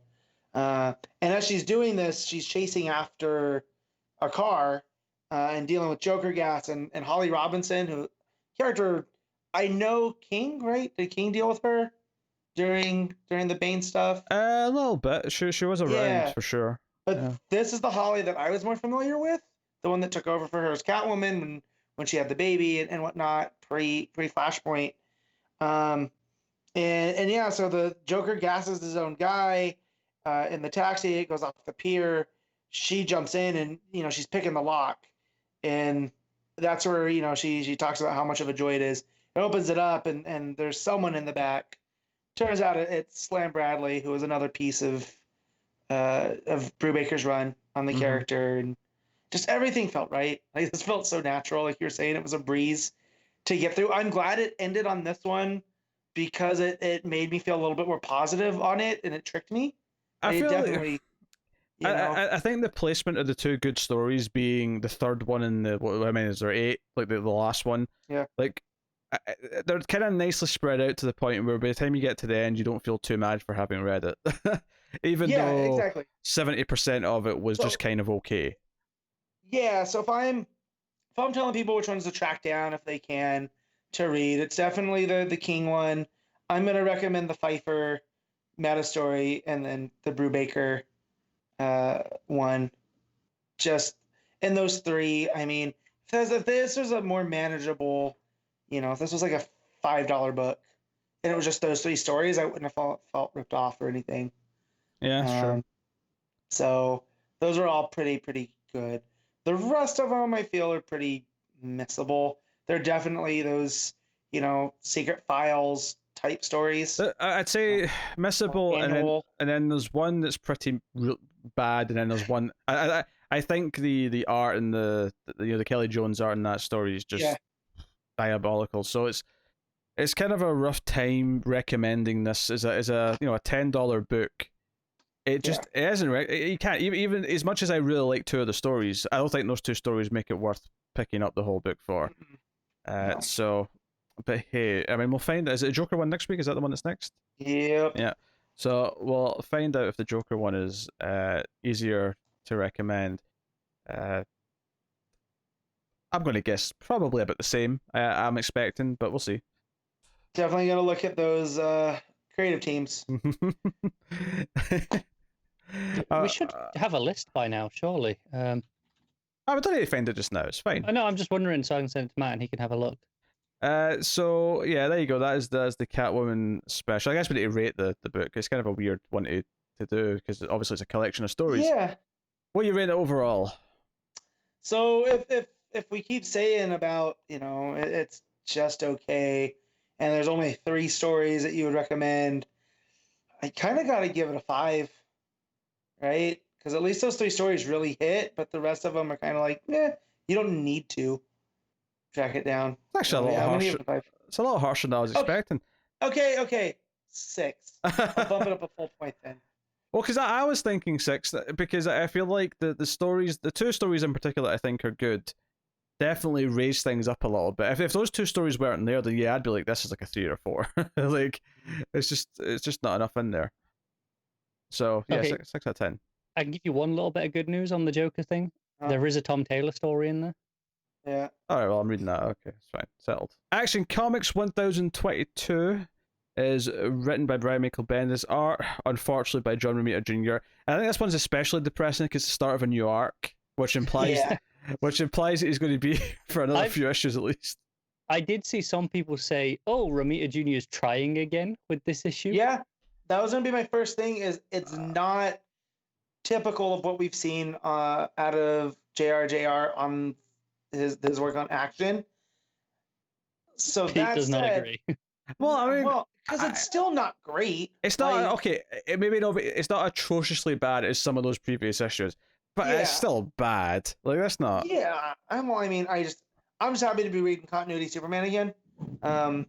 Especially after I didn't have the Venditti book All right. Okay. this week because they switched it. So Oh sure. Yeah. yeah, it's a Batwoman Supergirl team up, which I might get to eventually. But anyways, Yeah, so this whole issue, as if this could, I mean, Matt must be just livid that Romita Jr. is the artist on this story, because this entire issue is about Superman trying to figure out where Connor's from, who Connor is, what's going on, and not only that, but we have John coming back from the future with Brainiac 5, because Brainiac 5 wants to see the fortress and like meet Superman and see the tech and so on. So we get Connor meeting John. And then, like, almost out of nowhere, in the back half of the issue, it's like, well, so where were you? Like, on your Earth, or if it was this Earth, where did you grow up? Where were you living? And he's like, well, the Kents. Manpa Kent, I was there. And then Superman just says, let's go ask them then. Yeah. And you're like, wait, hold on a second. Hold on a second. Yeah, the Kents are back, officially. So, I mean, are we counting, like, is Doomsday Clock what did this? Because this is very unclear. I had a friend reach out to me. My friend Jared wanted to know, he never finished Doomsday Clock because of all of this that had gone on with the comics. So he wanted to know how it ended. And I told him it's kind of muddled, that certain things have happened, but it really depends on the mainline DC continuity to make up for it or not. So, like, pretty sure the Justice Society's back in some way or form. We just don't know yet. We're pretty sure the Kents are back somewhere for him. We just didn't know yet. And then this issue comes out. And yeah, so my guess is that Snyder's got a lot of heavy lifting to do with Death Metal. That whatever had happened when they run off at the end of his Justice League run to now, something has happened akin to Doomsday Clock that's going to put that more in line. Yeah, he definitely always mentioned how they'd be cherry picking things from Doomsday Clock to reincorporate them. So it's not a surprise. No. Yeah. I didn't think it happened this soon, though. Well, the big thing here, though, is that once they get to the Kents, and there's a subplot that we'll get to in a minute, but once they get to the Kents, they show up, they come down, and they're happy to see Superman, they're happy to see their grandson, John, because we've not really seen the Kents interact with John yet. That's kind of a new thing. And then they're like, oh, who's this young man?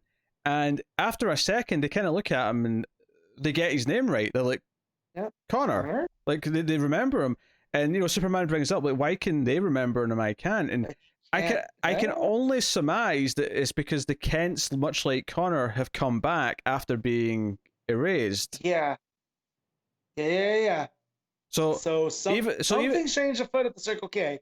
Yeah, so even though the Kents have clearly had their, like, they clearly remember this version of the world that they're now in. Like, it's not like they're confused and like feel like they've just popped up out of nowhere, but clearly they are like having sparks of memory of this previous life. And because even at one point, because they bring in like Mr. Terrific and a bunch of other experts to talk about where he might be from. Big brains. And one of them even says, wait, does this confirm that reality has been rebooted like 3 times?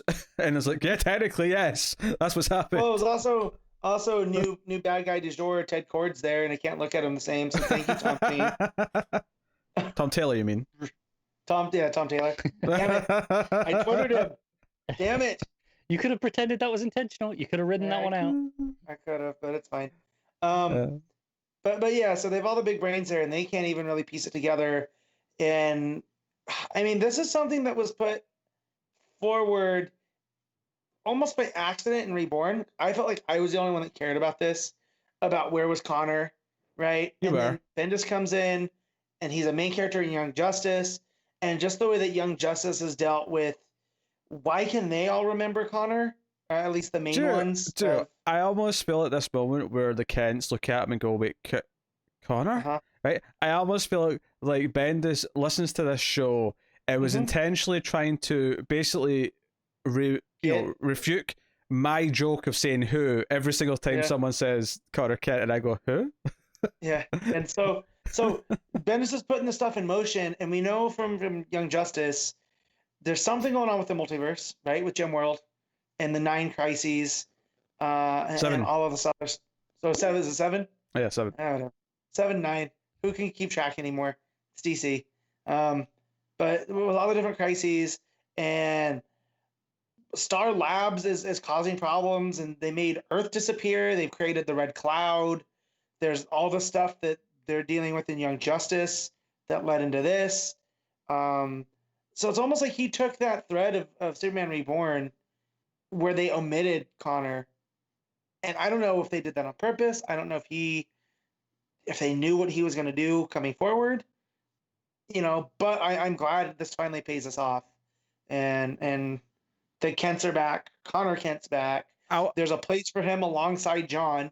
Like, they don't feel redundant. Yeah, because John Cook has a couple of lines when he first sees him, and here's his name's Connor Kent, and he's like, wait, I'm gone for like a couple of weeks, and you replace me with some other cooler son? Yeah. Look at his jacket. He's definitely cooler. Like, that was a pretty funny line. Even Brainy didn't seem to know who he was, right? Yeah, no, that's true. Yeah, but although Brainy did basically accept that reboots in reality are basically just history at this point. Like, he just knows that's happened. So, I mean, they're setting things up. I will say, I did not expect, like, there to be an arc in Action Comics that dealt specifically with Connor Kent. I did not expect that to be, spinning out a Young Justice into action and having Bendis sort of... I mean, obviously Bendis is writing both sides what he's doing, but... So this is... It's actually kind of interesting to get this focus. And then the other plot of this issue is focusing on the Daily Planet stuff. Lois and Jimmy. Obviously, the world now knows that Leon's is a criminal, and that she's kind of went into hiding because of all this. She kind of says that she's not leaving the city because we see her with Red Mist, or Red Cloud rather, and she's like saying, no, I'm not going anywhere. And they kind of, Joe says, I kind of want to kill Lois Lane, and Red Cloud's like, no, you can't do that. First of all, I'm a fan, so I don't really want to. But, plus Superman will be after us and then do the whole thing. But Lois, of course, like, and Jimmy, like, everyone at the planet's worried about the being shut down by the FBI. Yeah, Steve Lombard's really upset by it. Yeah, he's especially like Perry pissy. Should have told him, and that's really on brand for the football player that became a journalist, right? Like, he doesn't understand this at the level that the chief does. So, and Perry's like no, we're putting out papers, damn it. We're still the goddamn free press. We're doing this. So Lois and Jimmy basically find out where Leon's mansion is, and they sneak in. And there's some good Jimmy and Lois banter here, where Jimmy points out, you only make these bad jokes when you're with me. You don't do it in front of anyone else. But they go to inside the mansion, and they find essentially the echo chamber tank, where the secret mafia have their meetings. Now, there was one moment here that I was a little confused by, where Lois says, they're all here, but they're all dead.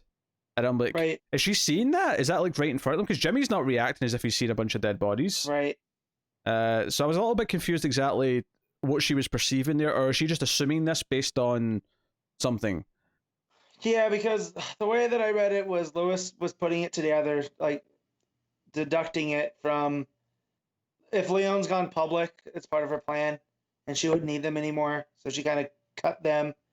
But it doesn't look like they looked inside the tank, right? Doesn't look like it, no. The door is still closed, so who knows? Yeah, and of course the cliffhanger here is that we just see some red, cloud sort of start to creep up behind Lois, and Lois says, Jimmy, we're probably presumably saying watched as the final line that she doesn't get to finish, but it's actually a really good final beat.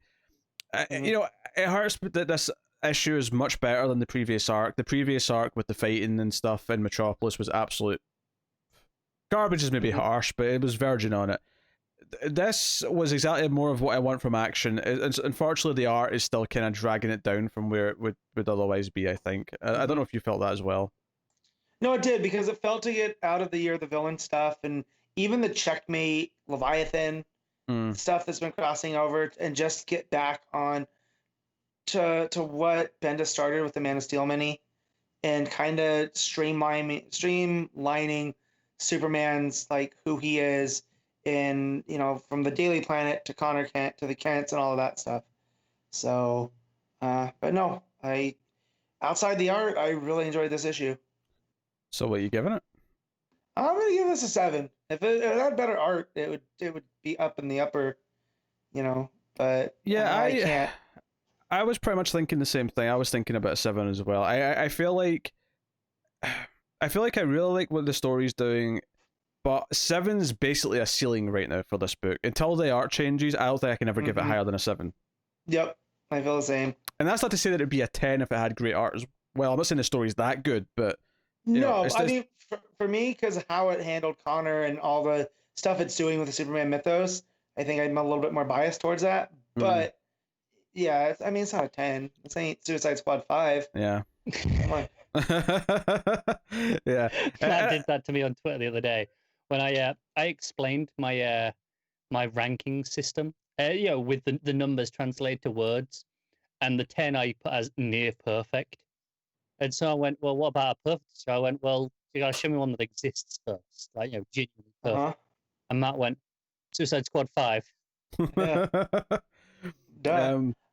And I know we haven't really spoken much about why we don't like John Romita Jr.'s art. We've done it in the past already. We've talked about it in previous issues. I mean, it's not as bad. We don't have the awful like Grodd or Cheetah in this issue, but yeah, I don't know. He has a weird perspective on things where the proportions seem off, and a little bit too cartoony at times, and not in the fun way. His faces are just really flat and boxy and scratchy, and I don't like it. It's basically to sum up. So there we go. Batman Superman issue 9. Did Connor read this? Is Connor finally? Yes, I did. Yeah, okay. Joshua Williamson writing. No, I take umbrage at that statement. I've been enjoying this book a lot. In fact, I enjoyed the last art with the Nick Darrington art more than you did. I can never remember. All right, I can never remember. You don't read a lot of books, all right? You've been sitting here quiet for a while. Right. I mean, it's only been 2 books. But one of them was exercised, so exactly. It's not my fault. So Joshua Williamson writing, Clayton Henry on the art. This is the start of a new arc, which is nice. I it's actually quite lucky that some of these books have just happened to be starting new arcs here after they were, gone for a couple months. And with this book in particular, I don't know how long this arc's going to be. This could be another just 2 or 3 issue arc. Yeah. So we have this thing here where we start off with just Gotham. We start off with Batman and Atomic Skull's running around and causing chaos. Batman comes in to sort of save the day, but there's a bit of a twist here where, and I like the foreshadowing of this. There's a moment where the quote unquote cops are saying stuff to them, and the way it kind of like goes from one to the other to the third one, but they kind of keep continuing the sentence, made me immediately think, oh, they're all like drones or clones or something. Yeah, and that was only a couple of panels before the reveal, I think. Yeah.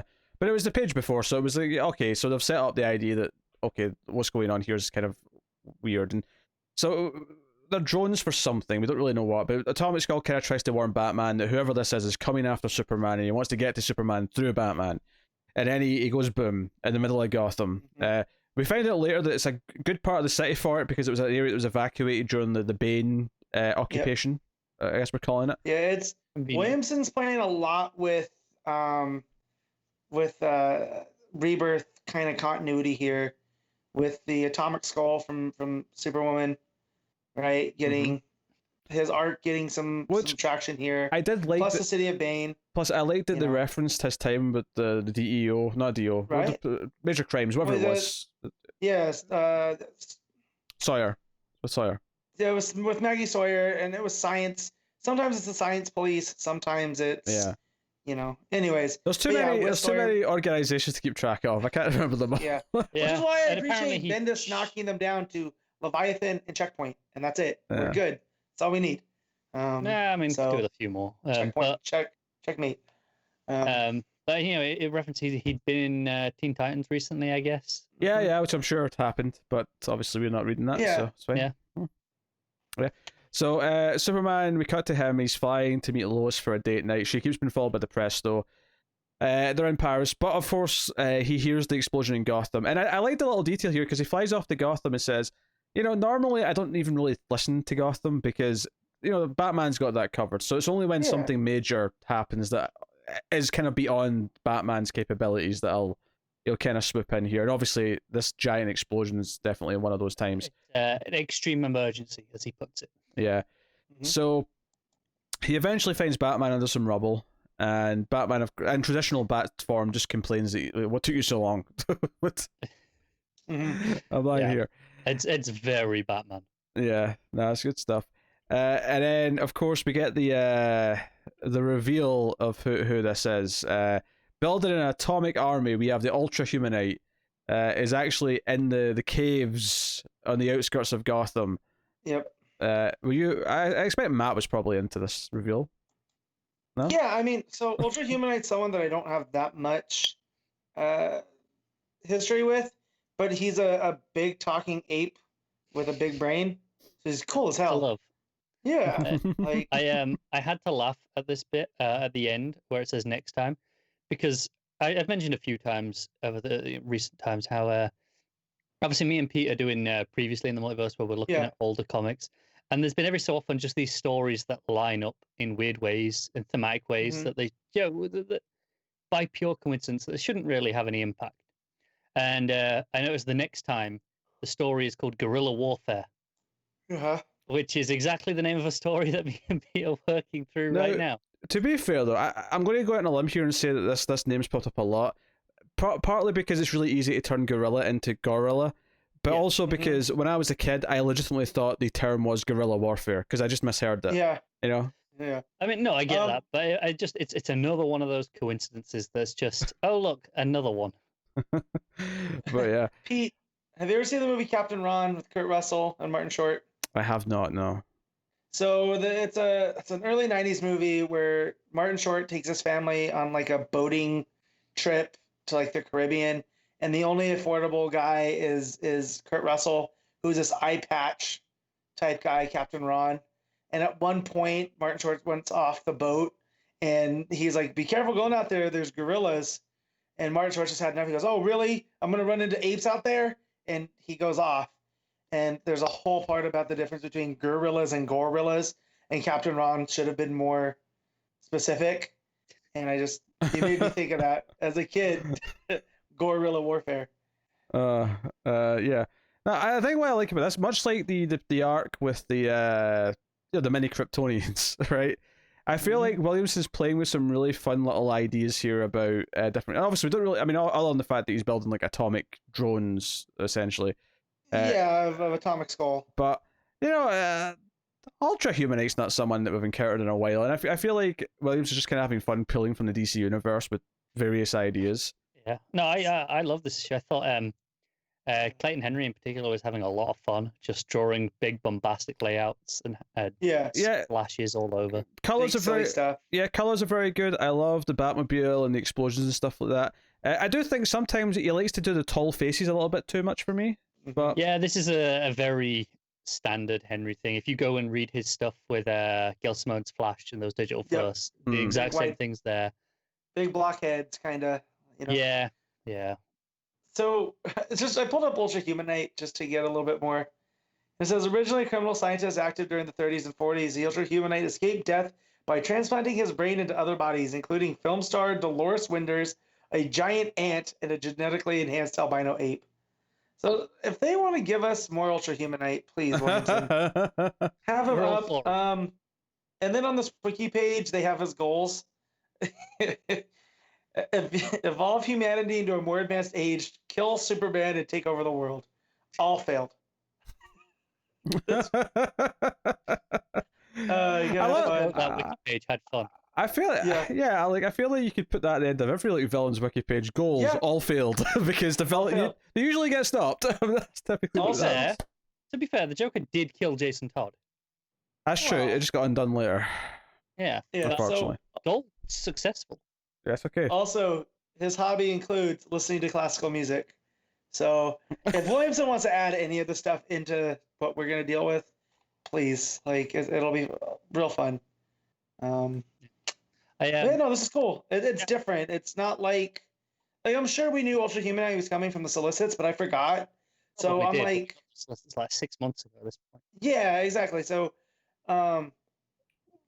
coming to that realization of who it is, I was like, oh yeah, that's really cool. Yeah. This is different. I think I'd have forgotten anyway. I think even with the regular time, but yeah, I often do. But And it rings a bell by the time I get to the reveal. I go, oh yeah, I remember reading that. Yeah. Whereas this time it had been so long that I just didn't.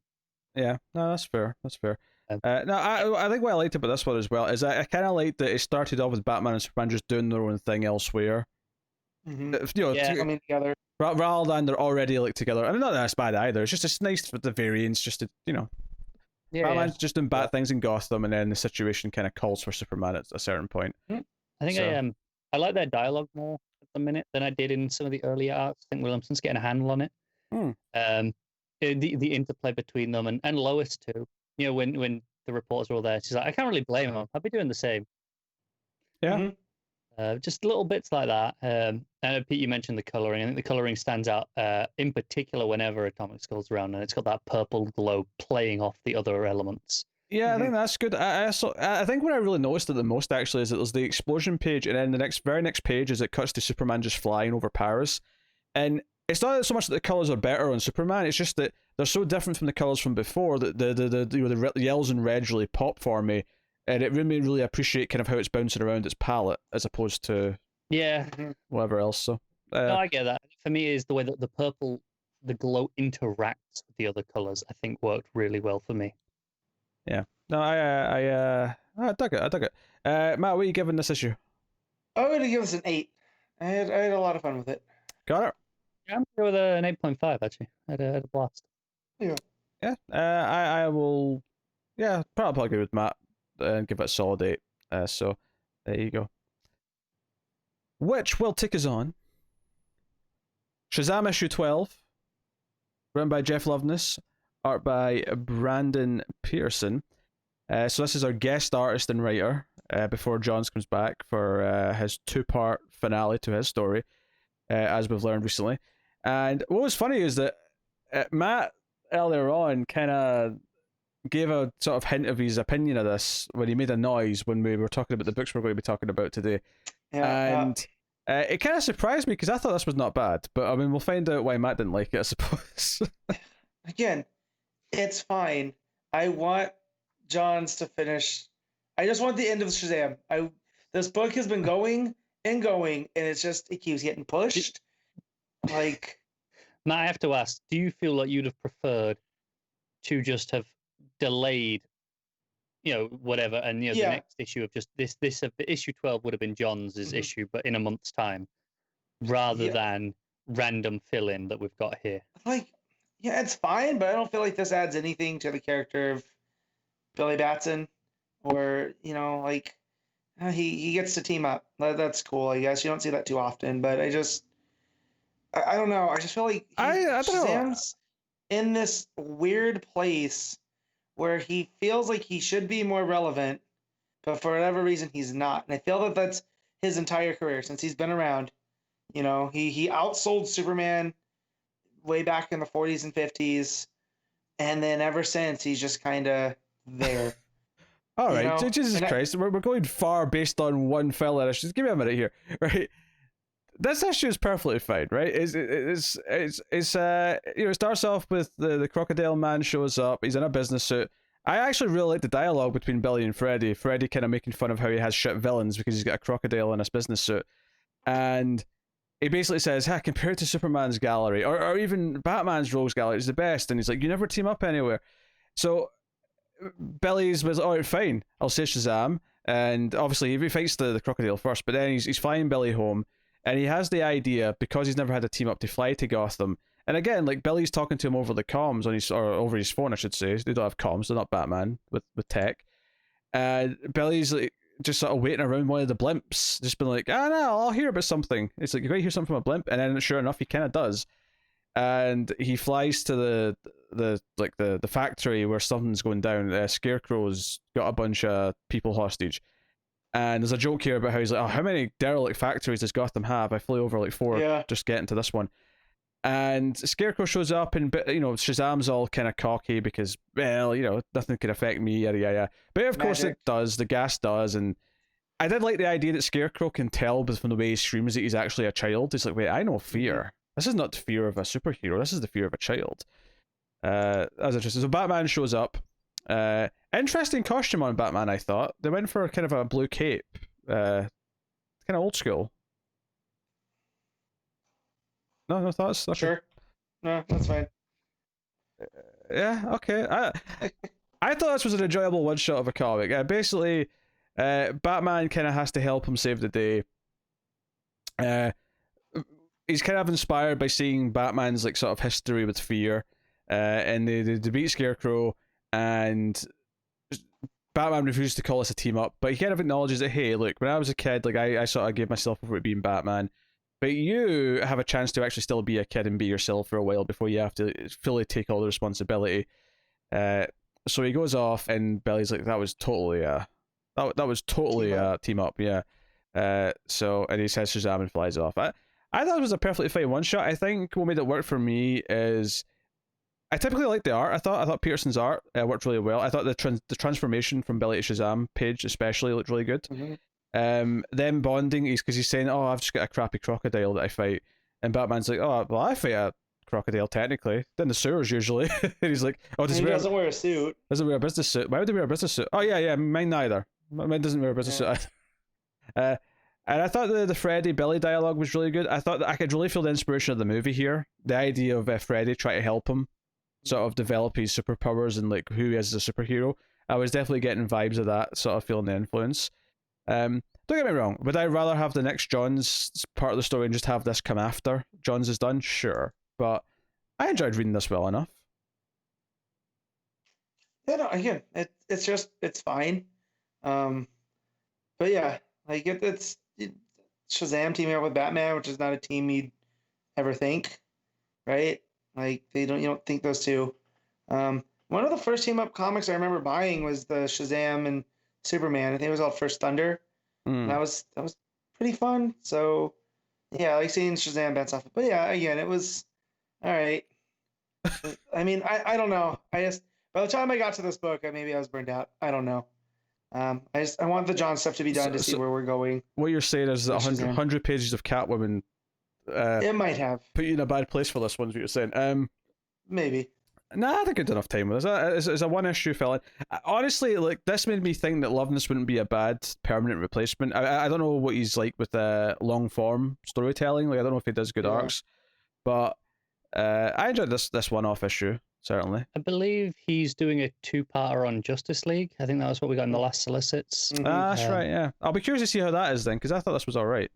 So yeah, that's it. Matt, what are you giving it? I'll give it a 7.5. You know how I roll. You should not be, I can't. The whole thing. Oh, it's fine. I don't care. It's just okay. I don't really want to read this. Go back to my Twitter and see what 7 to whatever meant. And it's no, but this is the funny thing is I thought finally me and Matt are going to give it different range, but I always had 7.5 in my head because everything I described, this was solid and fun and had some good stuff in it. This was a 7.5. From if I had to take Matt's verbal review and put that into a score to what makes sense to me, it would have been like a 5.5 to a 6. Yes, I agree. That's what it sounded like. I don't know. I make a mockery of the rating system. Yes, you do. You absolutely do. That is Shazam issue Mission 12. Accomplished. I mean, I enjoyed it well enough. I think it was a fine fill-in issue, essentially, for what a fill-in issue can be. But yeah, I'm looking forward to wherever it goes next. All right, I could take a rest here then. So, Justice League Dark, issue 22. Ram V with the writing and Alvaro Martinez on the art. I think it did still technically say that Tynan was like still I think it's still a plotter credit. Yeah, a story credit, sorry. What you can kind of tell, because what I've liked about Tynan on this book is he's categorizing things on the more mystical side of the DCU, which is good because, not to sound like the good Doctor Fate, sometimes you need order, and I feel he's bringing that to magic, right? I think what's interesting for me here is I've seen a lot of praise from Ram V recently from writers I love. Generally British writers. To be honest with you, I'm assuming Ram V is British as well.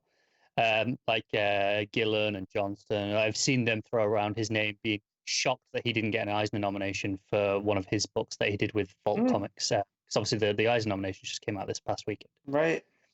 And they were genuinely surprised that he didn't get one for this book that seemed right up, Eisner alley, essentially. Right. And, they've been praising him for a while. And this is the first issue where I go, oh, I think I get it. Because I'm like, oh, this is hitting my buttons.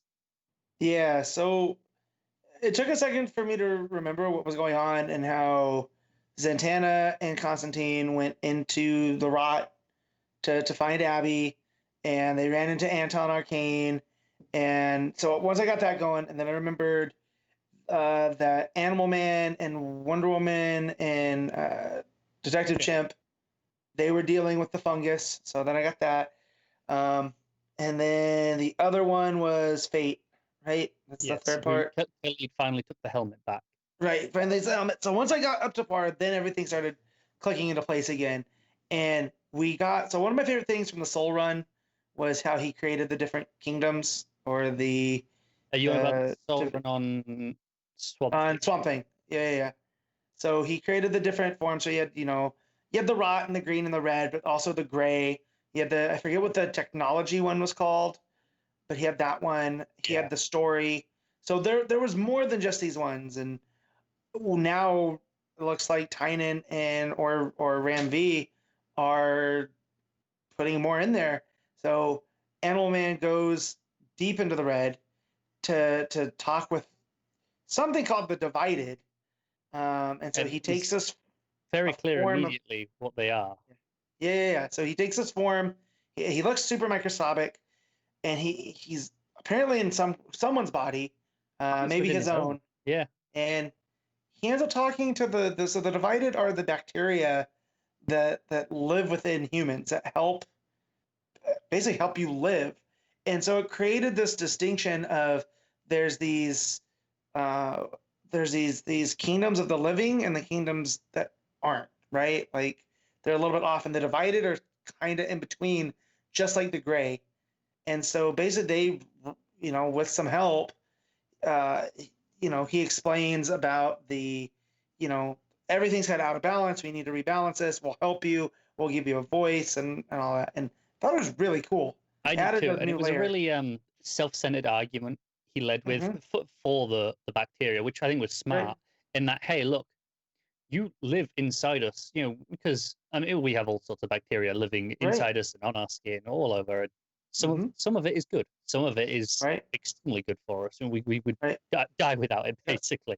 Right. And this kind of gets, look, we need you, but you need us. You have entire species of your life form designed just to live inside humanity. If we go, you're all coming with us, and you don't want that.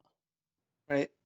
And so they rethink it, and also I'm like, oh wait, are we getting more of these different things? And then it goes beyond that, because then Soul and his Swamp Thing also had the idea of art and creation, and that being its own thing, right? And here, Ram V takes that and runs with it, not just with the forms of I guess there's elementals. Yeah, it's that Fate goes to talk to, but also in what's going on in Abby's own realm of creation, because as that starts falling apart, Anton starts getting more control. They start losing grip of that reality, and it starts to become the drawn, sketches again. Yeah, they slip into the dreaming, right? And it is very much gets very meta. It reminded me a lot of like Morrison's Animal Man. Yeah, right. Where the pencils are unfinished. There's no inks on them. There's no colors. No. It's just, and not for the entire page. It's just in and out of around the edges of the drawing. It's getting closer to them, and Constantine can see this. He's like, okay, this dream's breaking apart. One of the wonderful touches I loved was the word bubbles. Yeah. You have the lining. Yeah, you have the lining just to keep, of where they're writing on to keep it straight. Right. Showing on half of the word bubble, for example, and it's fantastic. Right. So you see that, and then you have Khalid, who goes to Africa. And I meant to research this, but I forgot after I read this. Busy week and everything. But he goes into this volcano. He's pointed by a Maasai elder, Like whoever you need to talk to, they're in there. But when you go, remind them you're not a god. You're a human.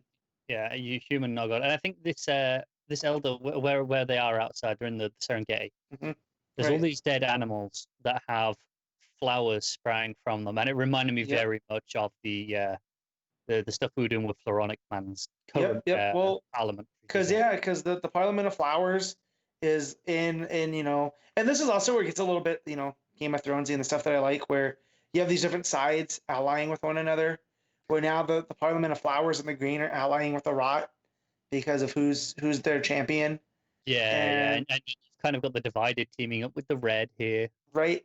Because they're already and they're backing down the Gray, and so he goes and he talks to these elemental spirits, and it's the elemental spirit of the flame, stone, waves, and vapor. vapors. Yeah, and basically it's what I love about mythology. It's almost a creation story for the Maasai, is that these are their, I don't want to call them gods, but they are elemental gods. Yeah, I mean, it goes back to some of the most ancient gods were, these explanations of elemental forces. Right. And so channels that. And so, Naboo's trying to get through to them by appealing to order, and like, we know you sit on the sideline because you feel like no one thinks of you anymore, that they just take your spirits for granted. And that's when Khalid finally, when he realizes that they're going to turn their back on Naboo, he takes the helm off. I think it's they want to turn it back because they're like, no. Chaos is maybe the natural state of things. Humanity are the odd ones out here in trying to order things. And if you disappear, we're fine. We still exist. We don't need you. Right. And Khalid takes off the helm and appeals to them as a man, as a person, like the elder had hinted to him, and said, hey, look, kind of the reason why you guys exist, not where you're from, not the basis where you draw your power. You yourself are from stories that humans have told. And that's where I was getting the vibes from the Soul Run of this is creation, and that myths are man-made, right? And that's an aspect that we don't see too often, because like in Wonder Woman, it's, oh yeah, the gods exist, but the stories we tell are just stories. They're not one and the same. I've seen this in a few different things where there is a modern take on mythology where the gods only exist as long as people believe in them. American Gods actually has a huge element of that.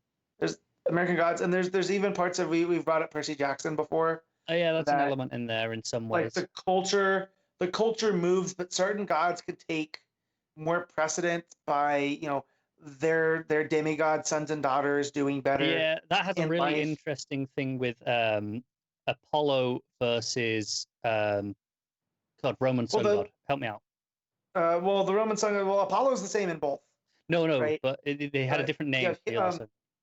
Helios. Helios, right? Yes, and the idea that not enough people believed, so we kind of downsized, and Apollo just took over. Took over, right. And so that's where Khalid's appealing to them, and he kind of gets them with this. And it's like, oh yeah, without humans, we are this form of us does not exist. And now it looks like Khalid has got the elementals on their side. Yeah, and I love the thematic parallel between Khalid appealing to these elementals and the way Animal Man's appealing to the Divided. Is that it's the Divided? No. Look, we get why you don't care for humanity. You shouldn't care for humanity. You're your own thing. But there's a symbiotic relationship here, and you do not exist without us in the form that you think you do. Right. And then this plays into what's going on with Anton Arcane versus Zatanna and Constantine and Abby, is that Abby's kind of prison in her own reality because she's lost touch with who she was supposed to be, who Alec helped, right? And so Constantine brings up, she goes, I remember you, but if you're here, that means something happened to Alec. And he goes, I think he's still out there somewhere because he's not completely gone. And that's what breaks her out of it and allows her to take back control. So then we see the Abby from Snyder Swamp Thing run, where she's, the champion of the Rot. And, whereas Arcane wants to completely have the Rot take over zombie style, right? Which is just pure entropy. Hers is more like, well, no, this is the circle of life. It's a natural part of that we need to exist, but there should be balance. In the same way that the red and the green have coexisted, and I think a large part of the Snyder and Lemire and Orman that crossover that they had was about that. Yeah, it was about that balance that the red and the green felt they needed to maintain against the Rot. Right. So they get her. Now she's back to full powers. Zatanna sends out a spell to show out through all the different realms. You know, and it's almost like, but yeah, no, this issue, I thought I was gonna have issues with it and be like, oh, there's so much time in between. But no, it went back to firing on all cylinders. I didn't know Ram V was up for, well, not he was up, but that, because to me, he's just a guy that has done fill-ins for DC. Right. Like, I haven't looked past that. Now you're like, oh no, he's capable of this. And I agree. The first page of each segment, I was like, where were we again? But it's unfair to hold the book against the book too much, because it's not its fault that it was delayed. They didn't know that when they were writing this script. They thought it'll be the usual month, and this would have been fine in the usual month. No, of course. I'm not going to hold it against it, you know. And so the fact that they were able to come out and tell that cohesive story completely on its own, right? Like, no, I love this issue. I'm going to listen. Me too. I already had a 9 in my brain. So get out of my brain. It's so good. Far Sector, issue 6. N.K. Jemisin writing with Jamal Campbell on the art. This was one I was worried about, just in the sense that I was struggling when this was on a more monthly schedule to remember details. I think it did officially switch to bi-monthly, right? It did. It's been longer than that because of everything. But thankfully they introduced recap pages. They kind of did, yeah, where it's kind of like this weird meta thing where Joe kind of is explaining it to the dude, and then sort of like says, no, it's not for you, it's for the new people. It sort of looks at it as almost. Yeah, because he goes, I know this, I'm right here. She goes, hush, this is for the new people. Yes. Right. So they're having fun with it, which is nice, and maybe they realised that 2 months between issues, and I mean, this could just be a one-time thing. Maybe they just slotted this in last minute for this. Page last time. Oh, did we? Yeah. Okay. Well, there you go. See, it's been a while, I can't remember. No, I remember talking about how unusual it was last time, because DC Comics traditionally don't have the recap pages. Yeah. Right. So, yeah, we get this story here of her feeling lonely, Joe's feeling lonely, and her the friend she's kind of made on the planet essentially offers to come over and have sex with her to just basically release some tension. And she's like, I mean, that's nice and all, but no, I'm good. Like, I get the feeling that they probably have done in the past. Like, this wasn't the first time. No, because they've brought up that they had a slight thing when she first got there. Yes. Right. And so, but this is when I also realized that, or I had forgotten it until this issue, that they are purely digital beings, because there's a part where she hops into her communication device to ride along with her. And she's just data. So them having that relationship and stuff, like where Joe's like, it kind of wasn't the same, because it wasn't caring. It was just like a fun type thing. And there's commentary there that I need to dig out more. But, you know. This is a dense book in terms of its themes. Oh, yeah, because Marth comes over and wants to talk to her. And, of course, she's pissed at Marth because Marth's the one who gave the okay to the security forces to shoot at the protesters, which... Oh, the first 2 panels of this issue. Oof. Again, it'd been a while since I read this, so I wasn't even really thinking about it. It wasn't until I started reading it that I remembered what the last issue was and kind of went, oh, geez, all right, this is timely. But this also shows how much of a problem stuff like this is, when that's, I feel, what Jemisin's, her commentary to this, right, is like, this is sadly evergreen. Yeah. Stuff like this could happen, right? And that it just happened that it got released on this week where tensions are super, super high. It's true. And this is not unique to this. Me and Pete have been doing 6 Feet Under as a Patreon exclusive review. And there was like a line of dialogue in the last episode that we did just this past week. That hit incredibly hard this week.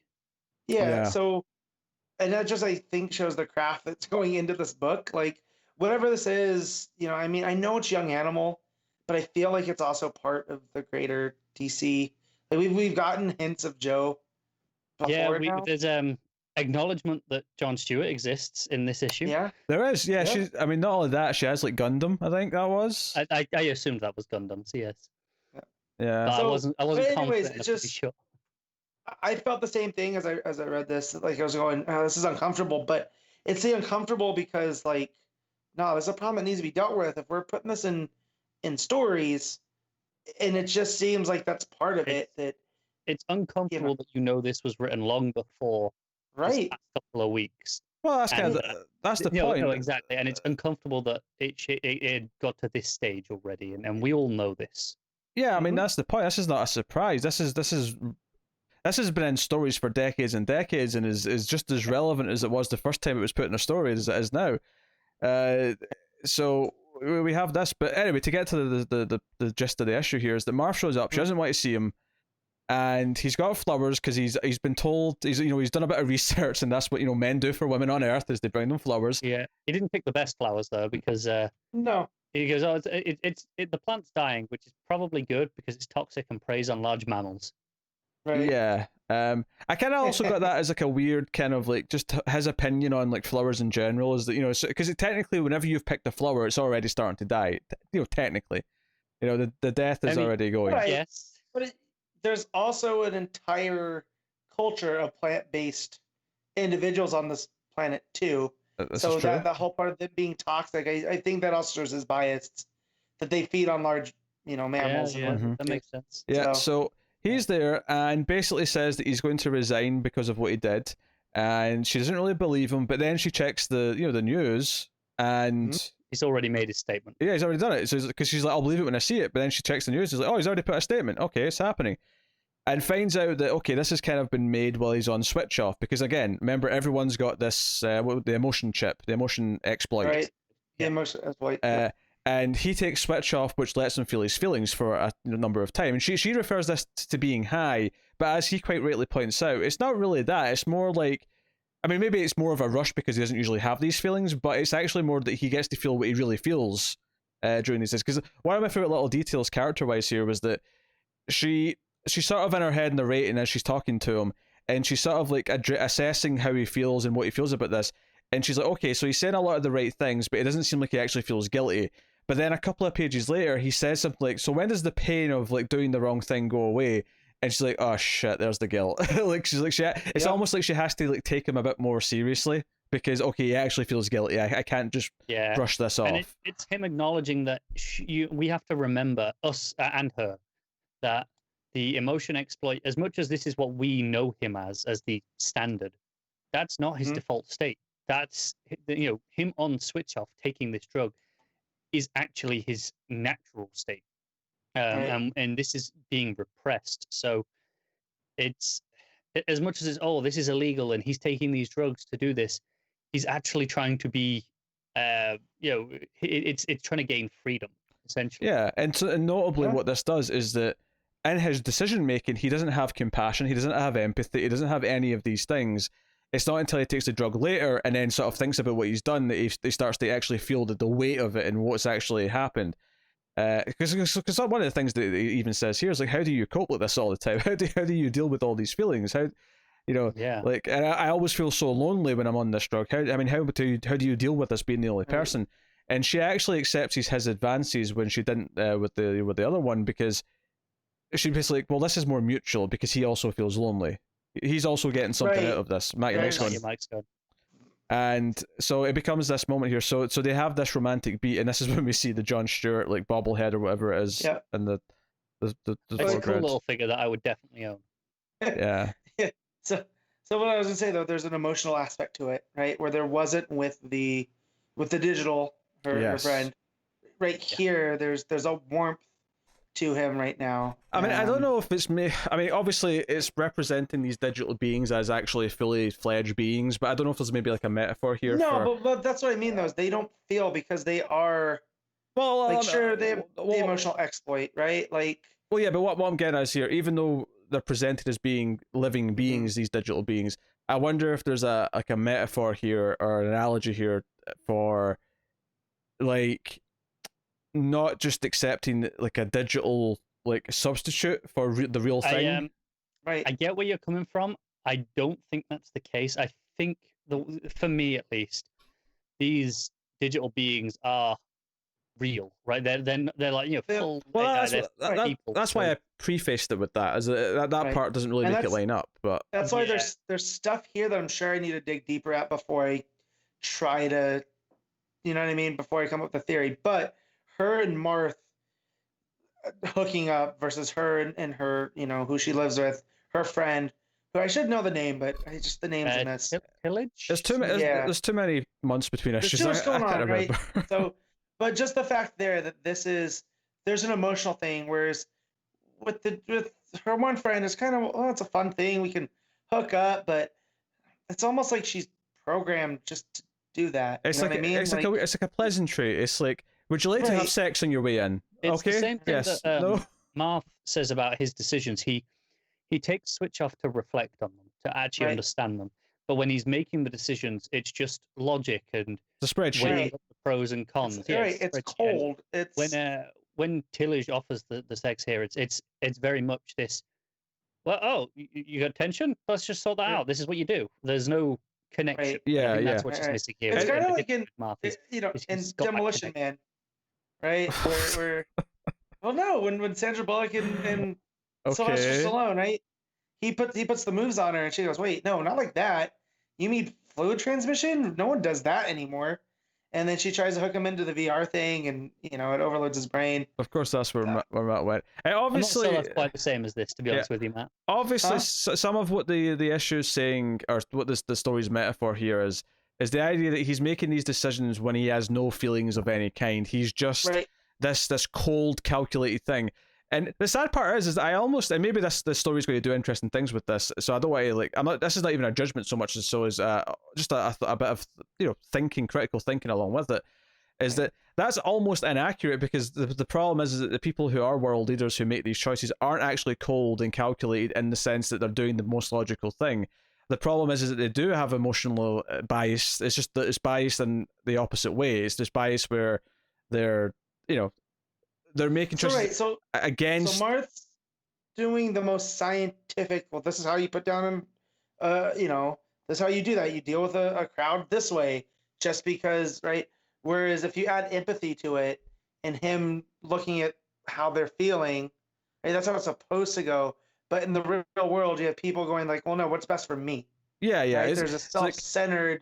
It's not what's best for everyone. It's what's best for them. No, I think the metaphor does work to a point where there is this cold, inhumane, not considering the people's feelings. When people in power make choices that lead to people's deaths or belittles people or discriminates against people, it is this cold thing. But they're not necessarily just robots making choices either, though. It's more of a bias or a lack of empathy in another way. So it's not a perfect one-to-one comparison, but there may be something in the story that even plays with that later as well. This idea that it's not the exact same as what we have on Earth. It is different.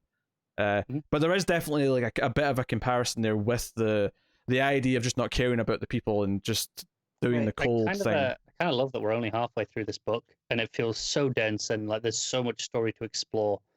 But because it is so dense, I'm not worried that it's not got enough time. Do you know what I mean? In 6 issues, I'm like, no, we can cover plenty in 6 issues at this pace. Yeah. It could be a concern if maybe we wouldn't get enough otherwise, but so obviously, basically, they part ways morning after, and Joe gets a call to go and what is she looking at here? There's basically a disturbance. They think they figured out what killed someone from the earlier issues, and we get the reveal of basically these beings that are supposed to be long dead, from the Cloud Cratocracy, if I'm saying that properly. And these are things that are supposed to basically have been wiped out. And this is maybe the part where the gap between issues, but I almost want to go back and reread the first 6 now before issue 7 comes out. So I remembered that when the 3 different races that live in the city got there was people already there, and then those people kind of pitted them against each other, so they all got together and rose up against them, and so they're supposed to be long gone. Yet they found there's this technology of these mechs that are there and they're active, so clearly they're not gone. and maybe from what I took, maybe they're still stoking the fires of these, to put them against each other.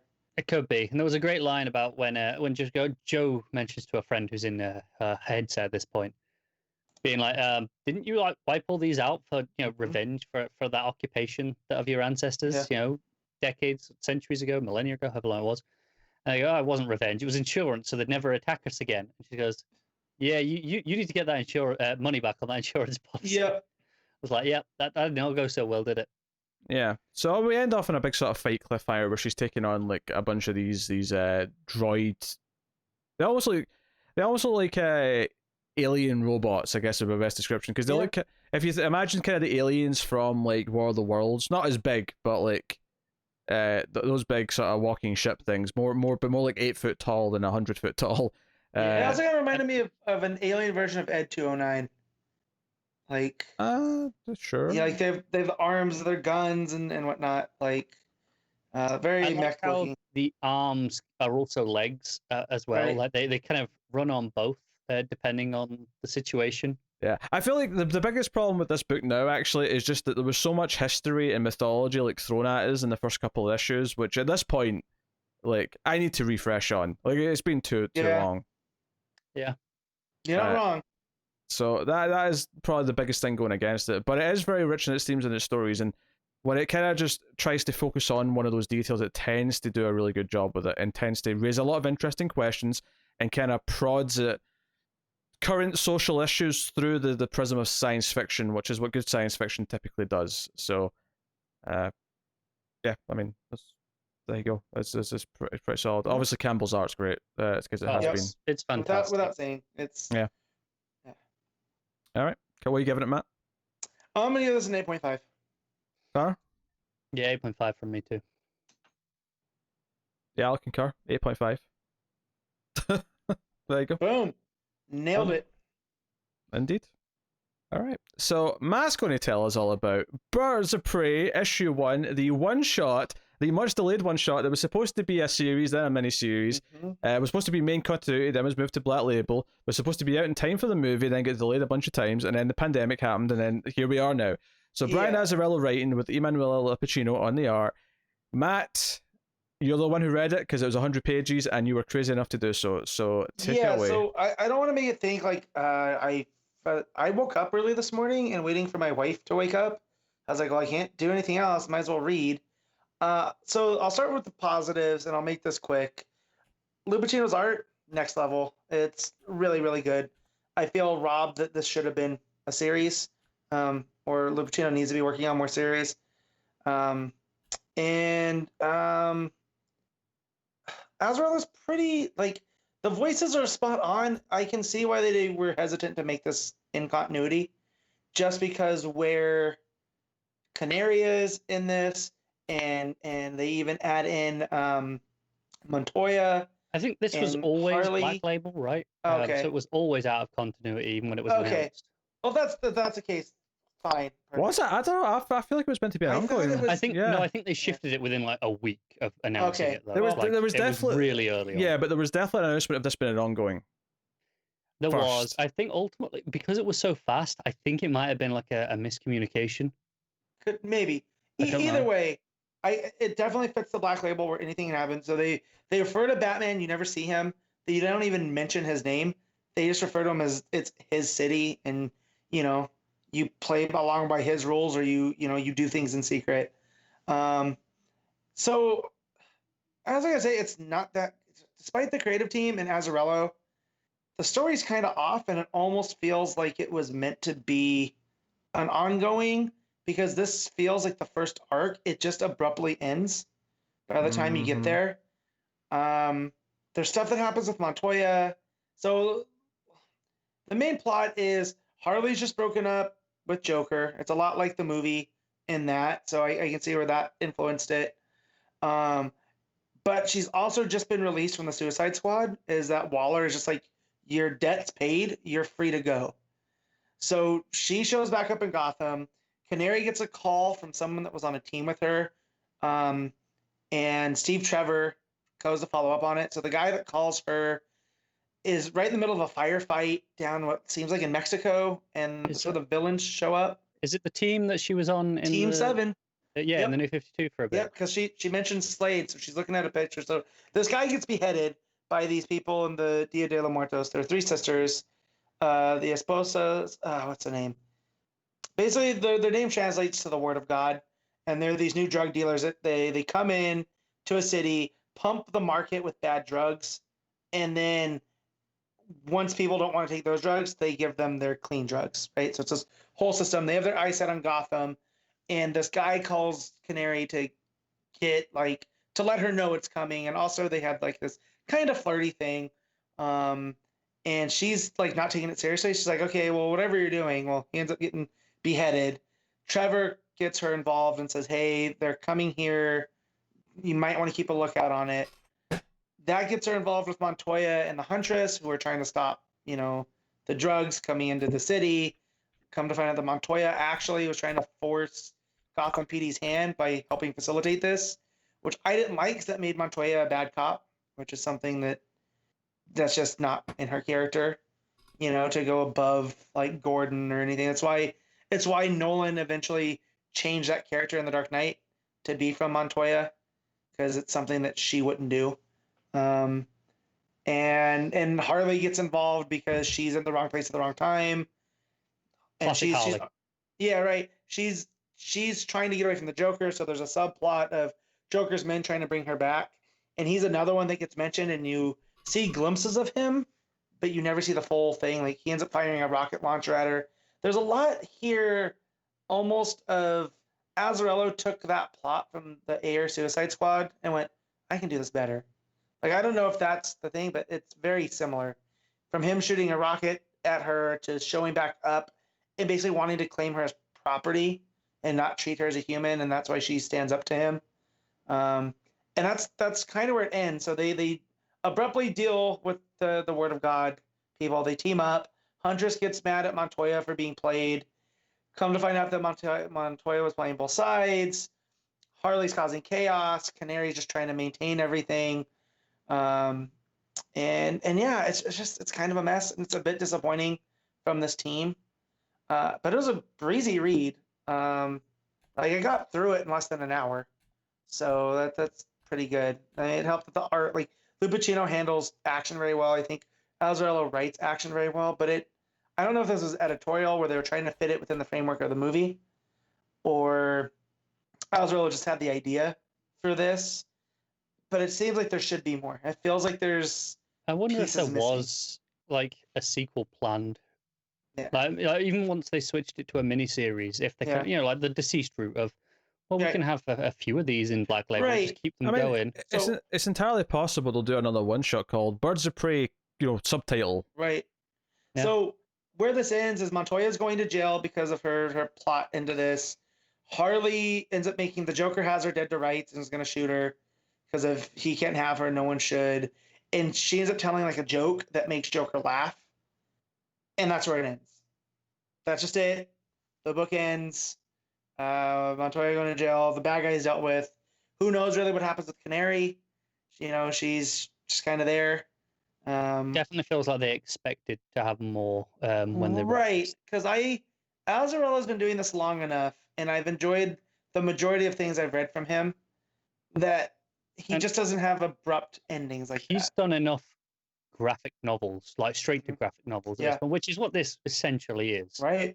That he knows how to write those. Right. So the villains, the words of God, they have a really cool look, like with the Dia de los Muertos and just the Latinx inspiration, the way they dress, it's all very it's very Batman Rogues Gallery, and they feel like they fit, and he kind of just takes them all out real easily.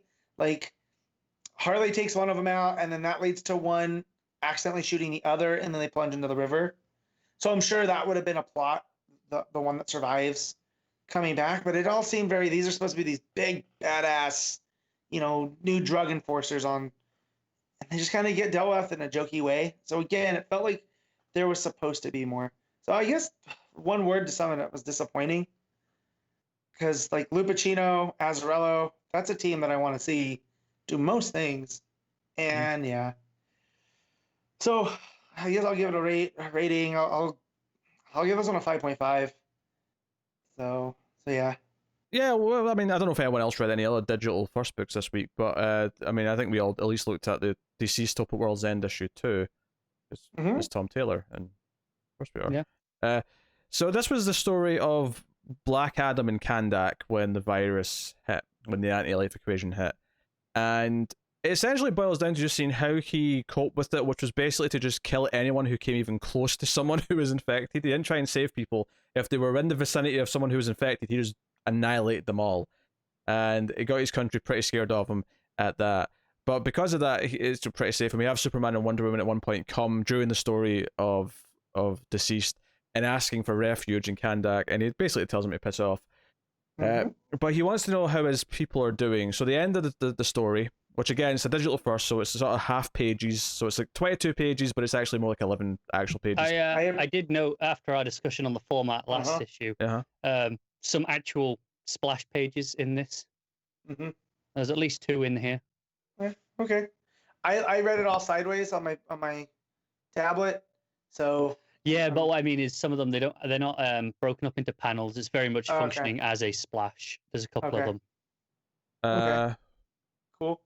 I that's why I like Taylor playing that with the characters here. It's because of Superman inspiring Black Adam that things go sideways, right? Yeah. That he was bound, set, and determined to do it his way, and for once, his brutal way worked, and things are under control. And it's because he decided to get in touch with his humanity that he ends up getting zombified. And I'm just like, damn you, Taylor. The prince walking amongst the people, like in disguise. Yeah, the end of the story is basically, because he's walking around as a human, he gets scratched by this one kid who's been like held back, and he wants to see her. Right. He gets scratched. He turns into Black Adam, infected. So Kandak's looking pretty rough post this. So that's basically it.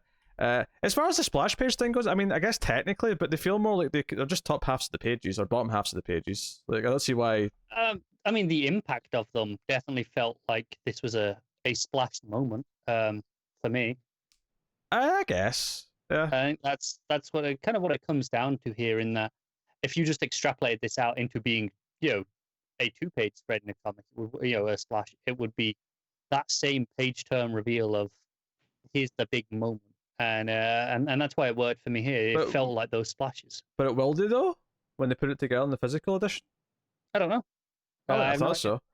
It still felt just as quick to read to me, and certainly because I mean the story, like, essentially, again, well, enjoyable enough to read because Tom Taylor's really good with dialogue. It does kind of feel like, although the ending is the only real part of story progression, the first 2/3 of it are really just here's the beats of going through the initial thing, again from Black Adam's perspective, kind of like we had with Jimmy last issue.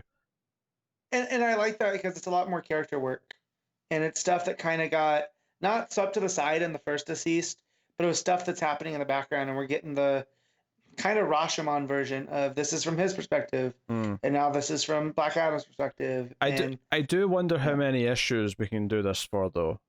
Yeah, well, the way the last issue ended, I feel like each one progresses it a little bit, because we saw him come to Metropolis with the Army of the Undead. Now we saw how he became King of the Undead, and now I'm sure we'll see how one of the other villains, if they're going to stand up to him, or knowing Taylor, if this interweaves with Unkillables at any point, we'll see something going on. I don't know, but yeah, it's pretty good. Again, it's just the half issue things that makes it quick to read, and just I don't know. It feels a little unfulfilling. It's kind of the same reason why, like, there's that whole new Quibi streaming service launched, and it's essentially a lot of TV shows from a lot of big creators, but me and Connor have just ignored it because we have no interest in 10-minute chunks. It's just really awkward. I think if it would be different if we were doing in this long form podcast format where we can just throw in this discussion for 3 minutes at the end. Yeah. It's something, but if we were just doing single reviews of every comic, this wouldn't be enough to justify. No, it would be. Well, yeah, it's the same with those TV shows. If we were doing here's everything from the week in one big thing, sure, we might. it's notable though that a lot now that we have the separate YouTube channel, Comics from the Multiverse on YouTube, by the way, just go check that out if you want to see individual reviews and playlists and stuff, including all the classic stuff from previously. But it's notable that I'm not cutting this part out and putting it up as this is basically just the full podcast exclusive. This little section, like Right. this isn't enough to be its own thing, because we're basically done. I mean, there's not really much else to add. No, it's very quick. I mean, Yeah.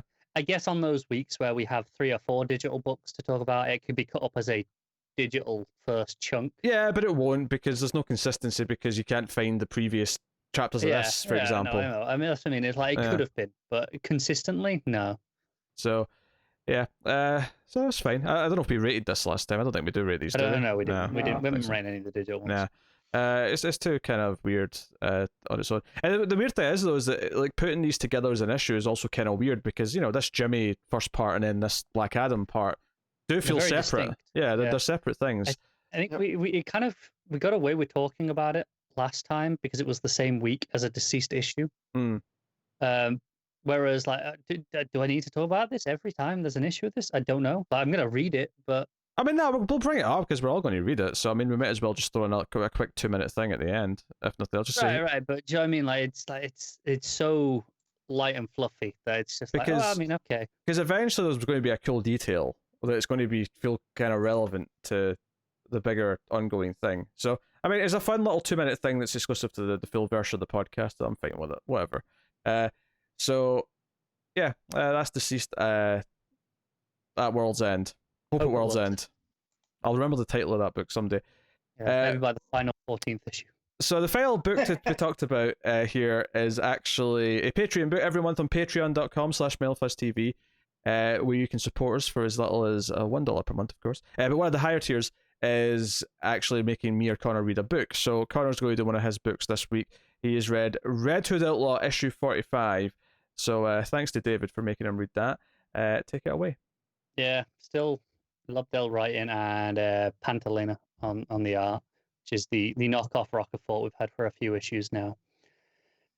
Yeah, this issue's slightly more focused than some of the last ones, but still pretty rough. It focuses a lot more in on Jason and Azzarello side of things. Armis only gets a few pages, although very confusing page, I might add. I'll get to that. And the Margun stuff with Malor and the Brain. It has like 2 pages again, not quite at the end as an epilogue, but just kind of spliced about 2/3 through randomly. Feels very disparate, so that's still there. It turns out they're taking over training the Generation Outlaw kids. Sure, fine, I guess. But I mean, we open with a bit of a flashback with Jason. He's on some mountain of eternal despair, is what it's called, and this is the old cast stuff. The people who brought him back to life, kind of, and trained him to fight these things, the Untitled. That's what they're called, that are possessing them, and he had the All Blades from them. But yeah, a lot of nonsense. But we actually took it to present day. We're in the riots in Iraq that's going on. All the people, the protesters who had hope, have been infected by the Untitled because they feed on hope or something. I don't know. But so they're having to just take out all these protesters because they're not them anymore. They're infected. The art here is particularly rough. In fact, I urge both of you right now to go to Comixology and just look at it because it'll be in the preview pages because it's in the first 3 pages. Jason's arms are in the top half of this double page spread with the titles on. So 3rd page are intense is the word I would use. Very unbalanced, and it's not even consistently like this throughout the issue. Like a lot of the time he looks fine, but here it was particularly bad, where it really stuck out. Which issue is this again? 45. It's the last one on there, Matt. All right. But mostly it's them fighting these things. They've got the old-timey superhero, not Captain America dude, kind of urging them on to fight.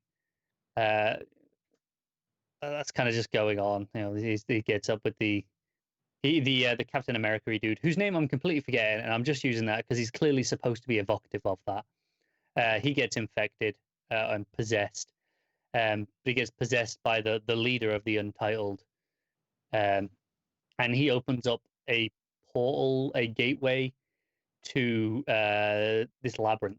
Or what is it? The entrance to the Chamber of All. But apparently, the only entrance before now has been under the Himalayan mountains, where the old cast have protected it for centuries, and they've suddenly just opened it up here. And it's this mystical labyrinth that can be used to travel to anywhere in space and time. And so I guess this is bad. Sure. You have not told me that Bizarro has a mohawk and goatee beard. Well, maybe it's just a beard. I'm sure I mentioned it at some point when he came back. Well, Pete, he looks like Sheamus now. He's got the beard and the mohawk, and he's jacked and he's gray. I mean, just swap the paleness for gray. Also, yeah, Jason's forearms are bigger than his biceps, and if that's the case, you need help, bud. I think he's been on that Britt Baker training regimen. He's been juicing a little bit, I think. Yeah. And I think it really stuck out because the rest of the issue, it's not that he looks particularly amazing, but he looks fine, right? You know, it's serviceable for most of the issue. But that page where it's this showcase page, it really stood out as being very rough. But yeah, and the Artemis stuff, she's fighting Essence, who is infected Isabel, which is Jason's ex sort of girl who was earlier in the run. The one with the dog and the sword that appeared a few issues ago, if anyone cares to remember that. But they're having a bit of a fight. She's getting all Essence is getting all high and mighty because the sword that she's got does hurt Artemis, and it's only supposed to hurt the guilty. And she's like, "Yeah, well, I know what I did. It's fine. I'm trying to make it better." But then there's a weird page that happens, and I don't understand this. So she's down. You know, Essence is about to just decapitate her, essentially. And there's a bright light, and she opens her eyes. She's just like, "What?" And someone is standing there, holding, the Essence just by the head. You know, she's got a beat. And there's this big, tall, Amazon-looking warrior with the huge hair, like Saiyan levels of hair. I'm talking here, and she's holding what very much looks to be Artemis's axe, Mistress, if you remember. Which Matt probably does. Probably the only thing Matt consistently remembers from this run is the axe that was basically Mjolnir. Yeah, that was pretty cool. Yeah, but this woman holding it, she's like, by the goddess, who are you? And she's like, "You know me, child. Say my name." And she just Shazam. she says, "Mistress." Like, this is the physical embodiment of the axe. I don't know what's going on here. She shows up out of nowhere. She hasn't even had the axe recently. I just don't understand. I genuinely do not understand what is going on at this point here because it makes no sense to me. It's baffling. Baffling. It's 3.5. Glad you're enjoying it. I'm glad you enjoy it. All right, I guess that'll wrap up the books this week then.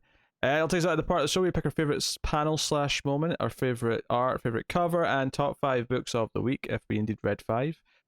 So, Matt, why don't you start us off with your favourite panel/moment? I gotta do some thinking. Let me look through the books. Oh, well, in that case, Connor, what's your favourite panel/moment? Okay, fine. It's probably one of the big pieces from Justice League Dark. There's a few moments I really loved in that. I'm probably going to go with when they're in the dreaming and the pencils start coming in, and Constantine's kind of pointing out that it's falling apart, and just the effect of what's going on in that 2 pages is just incredible. Yeah, I probably go with something from Batman Superman. I think. I feel like the obvious choice here is the reveal of the Ultimate Human Knight, or possibly the explosion. Actually, I kind of just like kind of the 2-page splash of the Batmobile at the start when it cuts from the cops looking at like the dead body or whatever on the ice, and then it cuts to like Batman in Gotham, and I'm like, yeah, okay, it's really nice. There's not as many big sort of moments like that this week to pick from. I don't think, but I'll go with that one. Matt, what you got? Yeah, so mine's coming from Justice League Dark as well, and it's the page where Khalid reminds the elementals that they have a symbiotic relationship with humans, Is and that it's got this really cool the layout. It's the diamonds and the X's, and they make each of them has a different logo or a different design in each one, to segment them all. So it's really cool looking. Yeah, it's a gorgeous page. I was tempted to go with the last page of King's Catwoman story. I didn't forget about that, but it was just no. I wanted to pick something too from the meta story, but out of context, those are kind of difficult because there's not really a moment. They're just fun little pieces. But yeah. So, best cover of the week. I did try and look at a couple of the variants on League of Comic Geeks just so I had some opinions here. I'm sort of torn between the action variant, which I know Matt liked a lot of, and also the 90s variant on the Catwoman one. The one where she's in the 90s outfit in the rain. Looks quite nice. I was just looking at very specific.